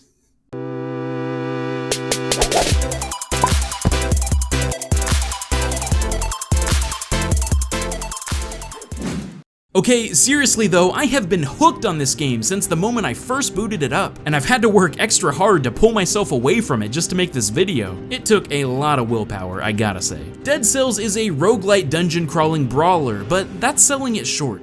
There's so much going on under the surface that we gotta break it down a little bit. On their Steam page, developers Motion Twin describe it as a Roguevania, which is something I never really heard of before, but by golly, this game is exactly that. There are so many different influences impacting Dead Cell's design that it ends up being a whole new creation that melds all the best parts of other games together. So I'm gonna try my best to describe all those influences to you. The most obvious is probably Symphony of the Night. It looks like it graphically with the chunky pixel art aesthetic, and movement is very fluid and feels great. It has the basic roguelite staples of procedural generation and permanent death every run, but I was surprised to see that it incorporated Metroidvania elements as well. As you progress to new areas, you'll encounter boss fights that really put your skills to the test. But if you beat them, it unlocks new abilities like climbing vines and coffins that teleport you to different parts of the map. These power-ups are not only used to reach hidden secrets, but also to unlock new pathways that were unreachable on previous runs. And this is where I realized Dead Cells also has a little bit of Star Fox 64 going on. You see, if you normally progress through the game, you'll go to the Promenade of the Condemned, but when you unlock the Vine ability, this opens up a path to the Toxic Sewers. And if you collect the Coffin teleportation in the sewers, it gives you access to the Ossuary. And these three main paths are your easy, medium, and hard routes. So whether you want to kick back and relax or give yourself more of a challenge, all of these options are available from the first level. And eventually they rejoin at the same place near the end. You see where I'm going with the Star Fox stuff? If you want some new items or more experience, you can go to the tougher areas once you unlock them. And wow, they are really hard. They got electric tombstones, mechanical spiders, invisible cloaking, oh my! In fact, from a combat perspective, the Dark Souls influence is very apparent. Enemies pack a wallop, so you have to plan your moves carefully. But if you time your rolls effectively, you can be pretty aggressive as well. Hey look, it even has that Bloodborne thing where you can get some of your health back if you start hitting them right away. I love that. There's a huge selection of swords, whips, shields, bows, amulets, and shoes to choose from, all with various effects and attack speeds. If you want to play defensively and counter when a baddie strikes, shields are a good way to go. Whips automatically target the closest enemy, so they're good to have for annoying flyers or crowds with low health. Heck, if you've had enough of them, you can even just kick them off the ledge, Spartan style. See ya! On top of all this, you have an even bigger selection of items to use, like grenades, turrets, or traps, all of which have special benefits or elemental damage attached to them. It's easy to forget about them early on because you can take down foes with your normal weapons easily enough, but by the later levels, they are necessary to stand a chance. My favorite combo is magnetic bombs and fire grenades, so it can lump them all together at once and burn them alive. I can just stand on a ledge above them and watch the carnage ensue. I might need some help. But I love the variety Dead Cells offers, including all the side perks of each item, like emitting a poison cloud upon death, or even releasing a herd of little biter grubs. They're adorable, but super gross at the same time. It's fantastic. If you play smart enough, you can make most any combo work in your favor. But no matter what, it's good to upgrade your items as you go, and have a setup that's ready for any situation. Now, of course, Dead Cells has a lot of roguelite aspects, but not everything resets when you die. It has a little bit of Rogue Legacy influence in that you can collect cells to permanently upgrade equipment, like a health flask that can gain more uses, keeping some of your gold upon death, or increasing damage for the items you like to use. This also unlocks new weapons if you find a blueprint for them as you go. So while it does take a lot of skill to best the gauntlet of Dead Cells, you can upgrade stats as you play to have a little bit of an edge. But for the most part, it's back to the drawing board when you start a new run. You can collect health, strength, or skill upgrades along the way, or try to go as fast as you can to beat these time gates, which can give you some extra cash or a rare blueprint. But you have to be careful because this might make you underpowered if you just rushed through without getting proper equipment. There's even challenge rooms where you can't get hit once, or cursed chests that give you some extra cells and an item, but you can't get hit for the next 10 enemies. There's a lot to experience and discover in Dead Cells if you're searching for it, and it has something for every type of player. The one thing I do want to mention is that it is still in early access, which means there's going to be some bugs here in the beginning days of development. One time my computer couldn't connect to Steam Cloud, so it didn't load any of my save data. But once I realized this, it had rewritten over my old save, so I lost all my progress. So make sure you're always playing online or disable the cloud sync. But other than that, I really haven't noticed any big problems. If this is where the game is starting, it can really only get better from here. In fact, since since I've started playing, they've already introduced a huge update with a ton of new improvements, weapons, and enemies. I can't stress enough that movement feels really smooth and combat is super satisfying. It has just the right amount of challenge, and is extremely addicting with that just one more game mentality it offers. I can't wait to see where it goes from here. They've stated that they want to add double the content before full release, so I expect to see even more Metroidvania skills added, new areas, and more bosses to keep me coming back for a long time to come. If you're looking for the next great roguelite that will make you rage quit just to boot it right back up to try again, and pushes boundaries into some really creative waters, then you need to play Dead Cells. The elevator pitch for Dave the Diver is that you swim in the ocean to catch fish during the day, and then sell your haul at a sushi restaurant in the evening, which admittedly is a very cute and original concept. On paper, it reminds me a bit of Moonlighter, which also was essentially 2 games in one. Dungeon crawling for materials and then selling them to paying customers. And while I enjoyed the change of pace that gave each section its own room to breathe, Moonlighter didn't quite have the depth I was looking for and I fell off pretty quickly. This is where Dave the Diver differs though, and not just because you literally go deeper and deeper in the water, it's an experience jam-packed with content that you absolutely need to play. So grab your best pair of chopsticks and let's dive right in. So while yes, there are 2 major components to the gameplay, the titular diving is the main focus here. You can catch fish with your harpoon or use a pistol when you need some extra power, and only certain types of creatures can be found at certain depths or under various weather conditions. Generally speaking, the bigger or more aggressive the fish, the more valuable it'll be at Bancho Sushi. Your air supply doubles as your health bar, so deciding when to engage or when to avoid certain sharks or stingrays can mean the difference between having a successful run and getting overzealous and becoming incapacitated, which means you can only pick one item to take back with you to the surface. On top of this, the exact layout of the seafloor changes each time you take a dip, and any upgrades you find for your harpoon are reset as well. But to simply call this a roguelite is doing it a disservice. There's still a clear story being told here as you get further into the depths, including communicating with a colony of sea people, fighting off giant boss creatures, and gaining permanent upgrades to make your expeditions easier and faster. You can dive twice per day to catch as many fish as you can carry, and then make your way into the restaurant to set your menu items, hire extra staff to help with the dinner rush, and deck out the bar with new decorations. Once you place a dish on the menu, however, it'll be thrown out at the end of the night whether it sells or not. So there's more to it than simply filling the board with your most expensive sushi. The gameplay on this side of the coin reminds me a bit of Cook Serve Delicious, where you have to pour drinks to the right height, clean up dishes, or grind more wasabi if it's running low. But it definitely is less hectic than that game. In fact, I sorta wish the dining sections were a little longer. At the end of the night, you get your cut and can spend the cash to upgrade your diving suit, harpoon gun, cargo size, or air tank, and start the addicting loop all over again. But believe me when I say this is just the tip of the iceberg.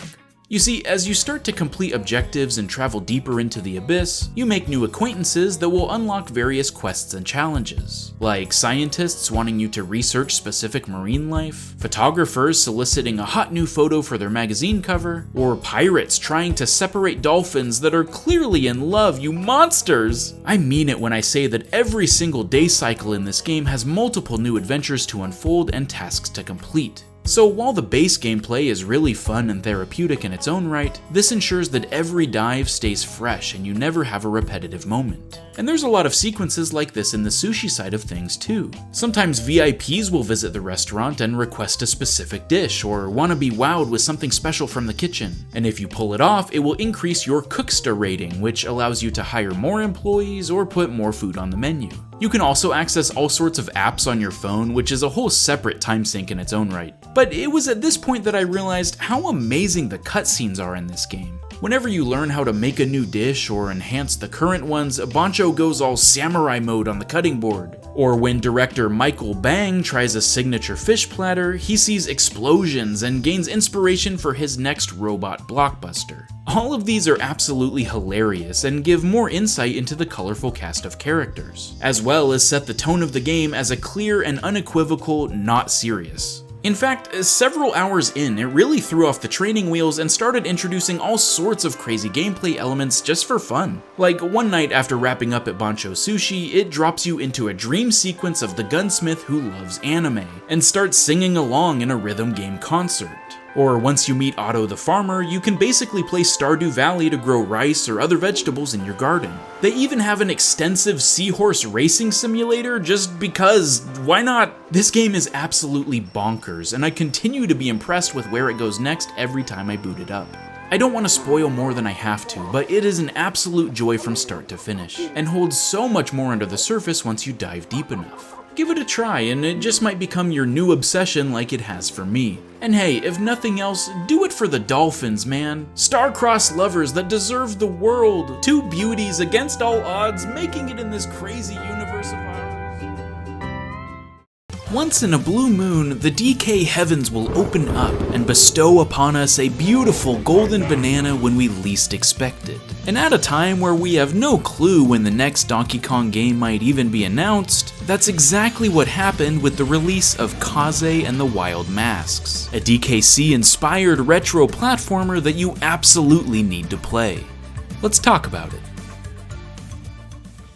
Kaze is not afraid to wear its influence on its sleeve. I mean, it's not even really subtle about it. You'll recognize all sorts of tropes and mechanics throughout, paying homage to its banana slam and source material. And I should be clear, that's not a bad thing. It's what got me interested in the game in the first place. Even the character you play as is basically Dixie Kong, complete with helicopter float and the ability to spin through enemies to gain extra speed. Which, let's be real, she's easily the best Kong anyway, they chose correctly. You don't have a partner per se, because your best friend got turned into a little pet thing when you accidentally released an evil sorceress from captivity, but they still act as your second hit by making a shield for you out of their love. Aww. But that bad bunny lady also turned all the vegetables into demon-possessed bad guys, so you gotta journey through the lands and turn them all back. See, you don't kill the monsters, you poof them back to normal.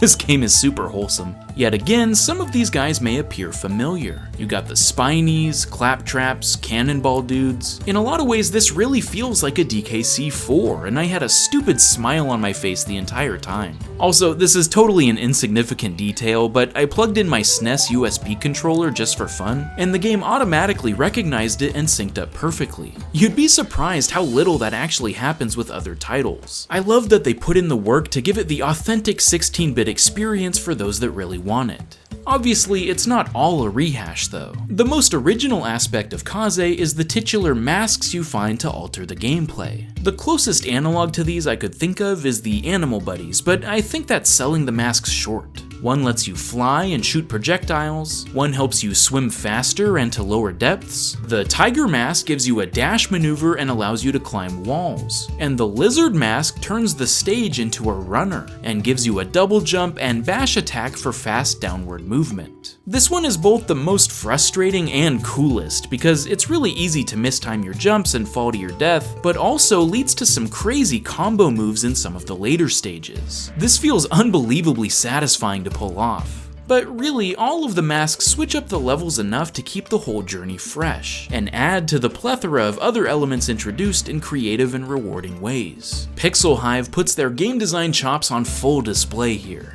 But no Donkey Kong-esque adventure would be complete without exploration and tons of collectibles to find.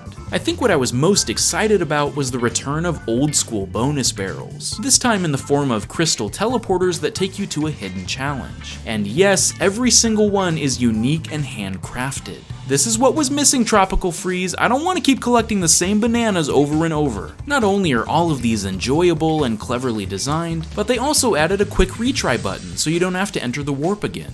Sometimes it's the little things that go the farthest, you know? Each stage has exactly 2, and they form a complete gemstone if you beat both of them. And these gemstones are used to unlock extra levels if you find all of them in a particular world. Yeah, that's the good stuff right there. But of course, there's more. You have the 4 Kaze letters to collect and 100 red gems in order to reach full completion. Every time you find all the letters, it reveals another part of the game's backstory, so you can understand a bit of the lore and how the world ended up this way. And if you gather all the red gems, you get a secret ending. Ooh. I love that every collectible has a purpose. This is exactly the type of stuff I crave. Could you just inject it directly into my veins, please? Now, if you want even more bragging rights, you get a little medal for not taking any damage, and time trials unlock once you've completed a level. Yeah, I forgot to mention that Kaze also borrows a bit from the Rayman games. Who doesn't love a good speedrun to perfect your skills? They also put in the thing where you get more gems if you already have an extra heart, which gives you added reward if you're playing well.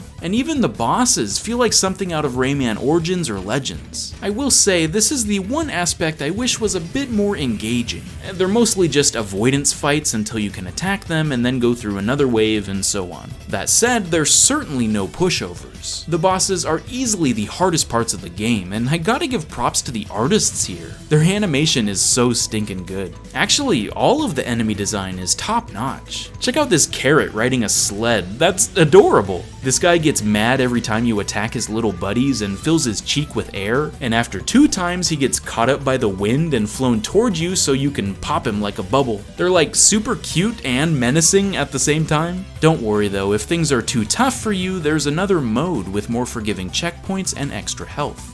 In fact, that's really the places Kaze and the Wild Masks shine brightest, when it excels beyond the games it so clearly admires. There's no more pesky lives to weigh down the experience, every collectible is actually useful to find unlike some that I can think of, and they even use the bonus rooms to teach you advanced movement tech, like how you can stomp attack enemies to get an even higher bounce, or that if you float into the water you won't sink as deep. There's a lot more under the surface once you start to look for it. So while yes, there are some concepts that feel directly lifted, like the stop and go station level or the toxic tower level, my favorite ones were when they strayed from the formula and pushed Kaze to her limits. One of the unlockable stages has you falling down a bottomless pit, and you need to float and change your trajectory to avoid obstacles. I love this because that's something you could never do in DKC. Dixie can only float once in the air, while Kaze can do it infinitely.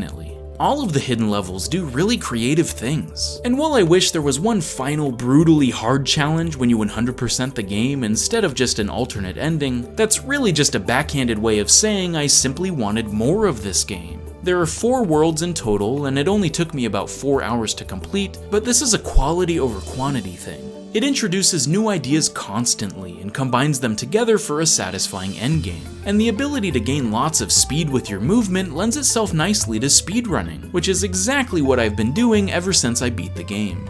I could not believe such a faithful love letter dropped right before our last celebration of Donkey Kong, and I couldn't be happier. You totally need to play Kaze and the Wild Masks if you're a fan of retro platformers. But even if you don't have an affinity to DKC or its other inspirations, there's still a lot of charm and gratifying things to discover here. All I know is the developers have definitely entered my radar now, and I'm looking forward to whatever they decide to make next. I'll see you next time. Stay frosty, my friends. If you're anything like me, you love playing Mega Man. In theory. But then you actually play the game and it's like, come on, what the, oh, but I was, it's really freaking hard. Now, to be clear, that's not a knock on Mega Man. I know that if I put in the time and learn or improve, I'm sure I can beat these games. But the good news is, I don't have to, because there's a title that improves on what makes Mega Man great in just about every way. It's called Gravity Circuit, and you absolutely need to play it. Let me tell you why. So in Gravity Circuit, you play as a robot named Kai, and you can probably already tell that it's mostly modeled after Mega Man X. 8 other robots turned rogue, and you need to defeat them to stop the virus army from taking over. Sound familiar? And all the iconic moves are still here, sliding, dashing, wall jumps. But there's a few key differences that really make this game stand on its own. Instead of a Mega Buster shooting little pellets, Kai uses melee attacks, so you need to get up close and personal and Bruce Lee enemies into oblivion. In addition, he's equipped with a grappling hook, which lets him reach high ledges, fling around stages, hit switches, or attack from afar. Man, grappling hooks just make every game better, don't they? Once an enemy takes enough damage, they turn gray, and if you grapple them before they disappear, you can carry and throw them at other baddies for even more devastation.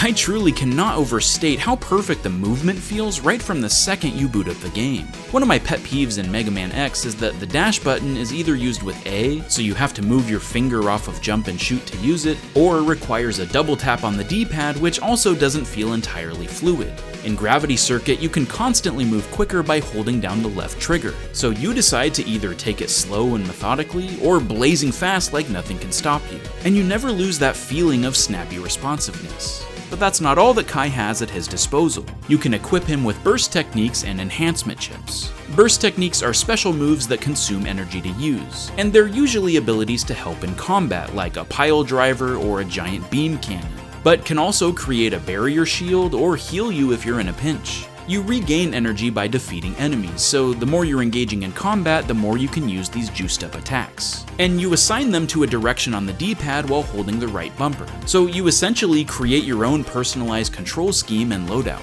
These are unlocked as you defeat bosses, and this more or less takes the place of the robot master weapons in Mega Man, which I personally like much better.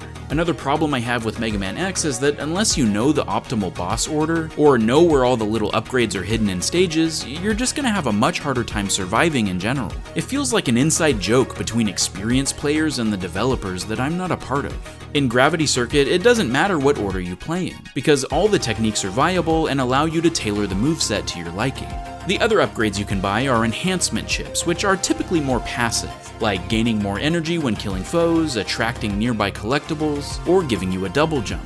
But these are only available as you rescue lost robots hidden throughout the stages, and the stages are where Gravity Circuit shines brightest. Not only are there creative themes like runaway trains, digitally protected power plants, and cityscapes that bounce along to the beat of the music, but they're perfectly paced as well, with goodies hiding around every corner if you're looking for cracked walls or alternate pathways. In these, you'll find little challenge rooms that reward you with robot crewmates to rescue, or even health or energy upgrades to permanently increase your stats, which is a nice carryover from the X games. Another improvement is that spikes are not an insta-kill anymore, but instead drop you back on the closest safe platform. So while there are plenty of stage hazards to avoid, they never feel like a hassle or a cheap trick. Similarly, checkpoints are plentiful in Gravity Circuit, and you can pay to refill your health and energy at each one. There's quite a few quality of life boosts like this to keep the flow state going. Then of course there's the bosses, which are super creative and require more than just mashing attack to come out on top. If you strike too much at once, they'll go invincible for a short period, so you need to be on defense just as much as offense. And once they reach half of their health, they'll do a super move to test your dodging skills. Again, unlike Mega Man, I don't feel like I need to crack the code of how to stand a chance at these guys. It just takes some good old-fashioned brain power and learning their patterns to take them down. And I want to be clear, that's basically true of Mega Man as well, I just am so unbelievably bad at them. It never felt fluid to me, where here I feel right at home every battle. Just silky smooth movement. Did I say that already? You see, Gravity Circuit isn't afraid to wear its influence on its sleeve because it elevates the genre to even better heights. It has incredible pixel art, a kickin' soundtrack, and near infinite replayability because of how easily you can switch up your moveset. The only downside I have with the game is that it's pretty short. I beat it in roughly 3 to 4 hours, but there's a ton of modes that unlock after you roll credits, including New Game Plus, where you get to keep all your upgrades and fly through stages even quicker, Circuit Mode, which swaps all energy drops for health so you have limited use of your special moves, and a dedicated speedrun mode, which, if I'm being honest, was at the front of my mind as I played. It truly feels like a perfect speed game. If there's any title that I feel was underappreciated most over the last year, it's this one. So please give it a go if any of this looks up your alley. And hey, since it's so short, if you're looking for other games once you finish Gravity Circuit, try out Panzer Paladin and Cyber Shadow too. They're in similar veins that I highly recommend as well. Now, if you'll excuse me, I'm going to keep pretending I'm good at Mega Man and never look back. Thanks for watching, and I'll see you next time. Stay frosty, my friends.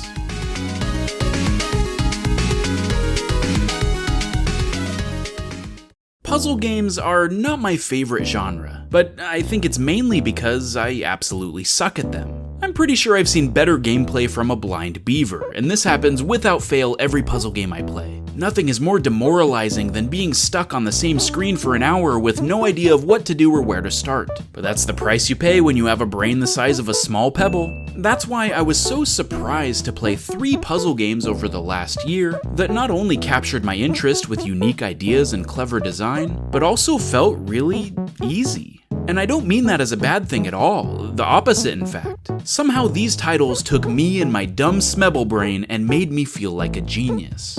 Let's talk about how they did it.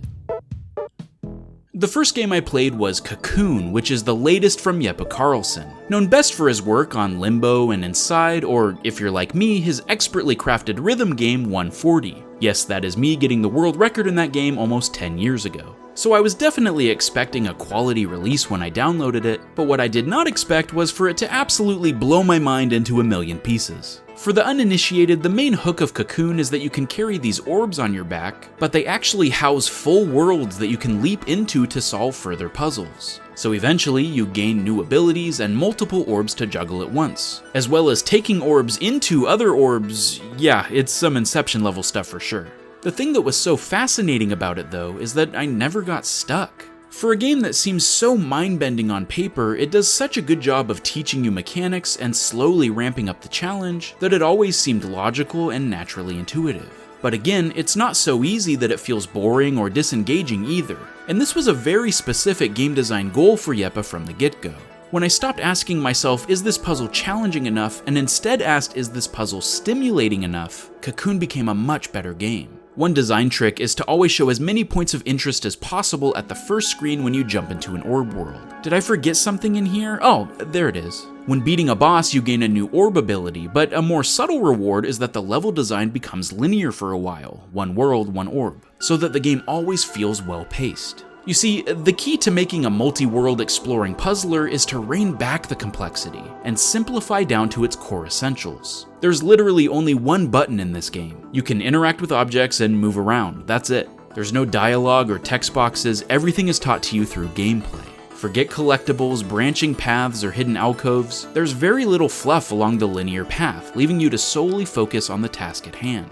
Plus, there's rarely more than a few objects on screen at a time, so the solution is always going to be a bit closer than you would think. They also made sure the sound design gives strong feedback to let you know you're on the right track as you deconstruct puzzles. Jeppe wanted to make sure you develop a level of trust with the game. Like, hey, you got this, and I got your back. It's simply a masterclass in intrigue, evolution, and making the complex feel understandable. Next, I played Chants of Sennar, which is all about exploring an unfamiliar world and piecing together a language you don't understand through context clues around you. As you see symbols from word bubbles or signs in a village, it'll show you pictures in a notebook that you have to mix and match the correct answers to. And similar to Return of the Obra Dinn, it'll lock in your answers if you get an entire page correct. Unlike Obra Dinn though, which was a game I found especially challenging because there are near limitless possibilities when you're piecing together how the crewmates met their death, there's only a small pool of words in Chants of Sennar, so it doesn't feel nearly as overwhelming. If you don't know a specific set of words yet, you can always continue to hunt for more clues, and eventually the process of elimination can help narrow down the last few solutions. One of my favorite features is that you can type in a guess of what you think it is before finalizing its definition. So if you're at least in the ballpark of the right idea, it can help you piece together the rest of a sentence and understand the main thought someone is saying. It doesn't hold your hand, but there are numerous ways to go about finding the puzzle pieces. And then, once you've understood the ins and outs of a particular language's grammar and syntax, it tests you with a final challenge, which then opens up the next area with an entirely new set of symbols to decode. What's so clever here is that some languages have certain rules that are not followed in others. So, for example, plurals in the first area are denoted by having two of the same thing next to each other. But in the next location, a specific symbol is used for plurals. Likewise, another language used by scientists holds all numbers. So you need to understand how they count and how to increase from tens to hundreds, etc. Each new tribe has its own flair and personality, so even if they use the same words, it might be described in a totally different way. And then of course at the end it asks you to translate between the languages, which is especially rewarding as it almost feels like you're learning a real-life skill in the process. But because it takes its time to introduce these concepts, I never felt like I was out of my depth, even though this was a type of game I'd normally fail miserably at. Finally, and most recently, I tried out Isles of the Sea and Sky, which apparently is a Sokoban puzzle game? I don't really know what that word means, but you're pushing blocks around and stuff. Normally, I wouldn't really give this style a try, but the pixel art really drew me in, and a few other elements as well. Once you find your turtle companion, it turns into an open world, where you can explore more islands depending on the number of stars you collect. So if you feel stuck in a particular area, you can always go see if something new has opened up. Also, each island has a power-up to increase your mobility, and elemental avatars once you collect enough gems, to switch up puzzles and increase your flexibility in how you solve them. So in a lot of ways, it ends up feeling like an adventure exploration game just as much as a single-screen puzzler.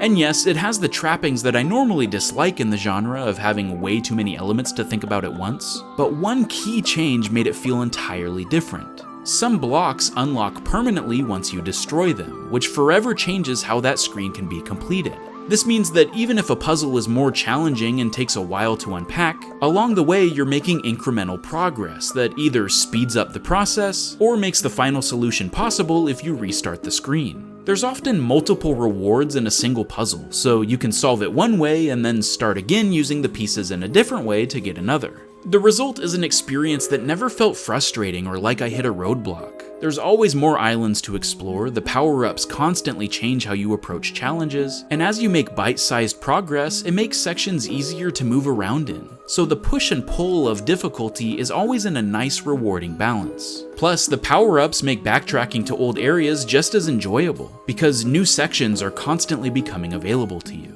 Another problem I often have with other puzzle games is that it's so easy to just look up answers if you get stuck. Isles of Sea and Sky skirts this issue by having some puzzles randomized each playthrough, so the answers can't be easily replicated. But this does require a lot of trust in your game design, to ensure the player doesn't get frustrated and feels like they have the skill to overcome the challenge. The beauty is that unlike the first two games, Isles of Sea and Sky is chocked full of secrets and hidden pathways. So while some of the puzzles are a bit harder than Cocoon or Chants of Sennar, there's simply more to do and find when you need a brain break. Keys, stars, gems, medallions, they're all in service of unlocking the final set of levels at the heart of the island once you've mastered the mechanics.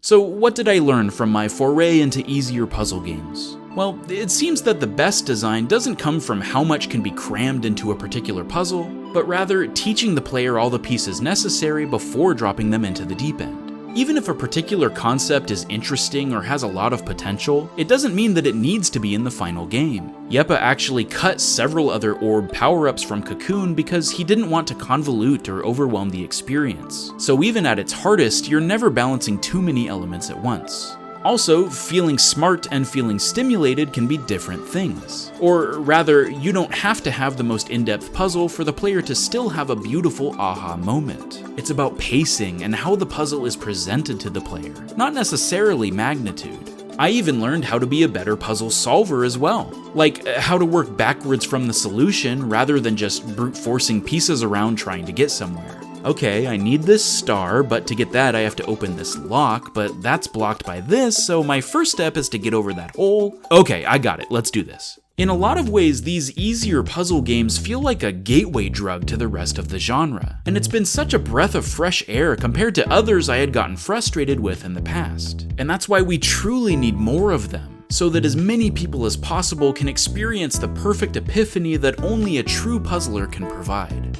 What's your favorite puzzle game? Is there one in particular that really got you into the genre in the first place? What was so special about that one for you? Tell me in the comments below and let's talk about it. Thanks for watching and welcome back to the Summer of Snowman. More videos to come soon. Stay frosty, my friends. It feels like the last 12 months in the game industry have been marked with nothing but studio closure after studio closure and layoffs fueled by corporate greed. From veteran teams to iconic gaming publications, it felt like nothing was safe. And while it's hard to say what exactly that means for the time ahead in mainstream games media, there is one thing that the last year has taught me for certain. The future rests on the shoulders of indie games. While independent studios aren't immune to the shakeups happening at large, I can't help but stand in awe at the titles that have been released lately and the dedicated teams behind them. Willing to stand for their vision and not having to bend to pressures set by out-of-touch CEOs or chasing trends. It feels like all the indie games I've been playing recently are some of the best in their respective genres. So while the rest of the industry seems to be eating itself alive, today I wanted to pay tribute to those titles that give me hope for the future. Let's talk about them. Roguelites are dead. I remember foolishly thinking to myself right before a curious little game called Balatro came onto the scene. In perhaps the least likely premise to catch my interest, the poker roguelite ended up becoming an easy Game of the Year contender for me back in February. While it appears to start out easy enough by completing poker hands to get increasingly higher scores to clear antes, the obvious star of the show is the jokers, which allow your hands to reach exponential growth and transform your playstyle into something you would never do in regular poker. There's so many hidden rules that you discover as you play, like unlocking fake poker hands such as 5 of a kind if you duplicate enough of the same card, or that the order of your jokers matters because it calculates your score left to right. Don't even get me started on the banana. But what truly makes Balatro stand out is it's clearly a game that wants you to break it. It's designed so that you try out as many zany ideas as possible just to see how the game will respond. And as someone who's dabbled in game development from time to time, I'm astonished at how many jokers synergize together, because I can only imagine how much coding that requires for 150 of them. The real challenge comes with the harder chip difficulties though, and while there is a pinch of luck with every run, it feels really rewarding to naturally get better and uncover new strategies the more you play. Add in clear inspiration from the Binding of Isaac with planet, tarot, and spectral modifiers, and endless mode to see just how far you can take the insanity, and you have a game that can stay fresh forever. After dying for the 100th time in Lies of P, I started to wonder if I even liked Souls-likes anymore. But then a beautiful little experience called Another Crab's Treasure quickly changed my mind. This game was a great reminder that you can still have the Soulsy formula of tense, dodge-driven combat without the grim and moody atmosphere. Another Crab's Treasure is bright, lighthearted, and actually quite funny. A loan shark steals your shell, and in a quest to get it back, you'll get roped into a treasure hunt from the back of a cereal box, collect microplastics, and dismantle capitalist society entirely? The story is very well written and voice acted, but my favorite aspect was actually the makeshift shells you can wear. They're fashioned after various trash you can find in the ocean, which added to the humor, and they can absorb some of the damage you take until they break. But the coolest part is that they all have special abilities to aid in combat, from blowing bubbles to give you a ranged attack, increasing your power but lowering your defense, or even removing the shell entirely to send out a decoy and distract your foe. This added a layer of strategy to boss fights, as there are often numerous shells littering the battlefield. In fact, this game made quite a few bold design choices to further set it apart from its Souls-like brethren. There's no stamina bar, so you can attack and defend without worrying about managing another resource, and it honestly made stamina feel a little obsolete in retrospect. Plus, they focus quite a lot on platforming and 3D puzzles, which gave it a wholly unique flavor. It was a refreshing take on a genre that I was starting to burn out on, so I'm very thankful for the experience. I've played a lot of great Metroidvanias lately, but one game felt like a particular game changer: Animal Well.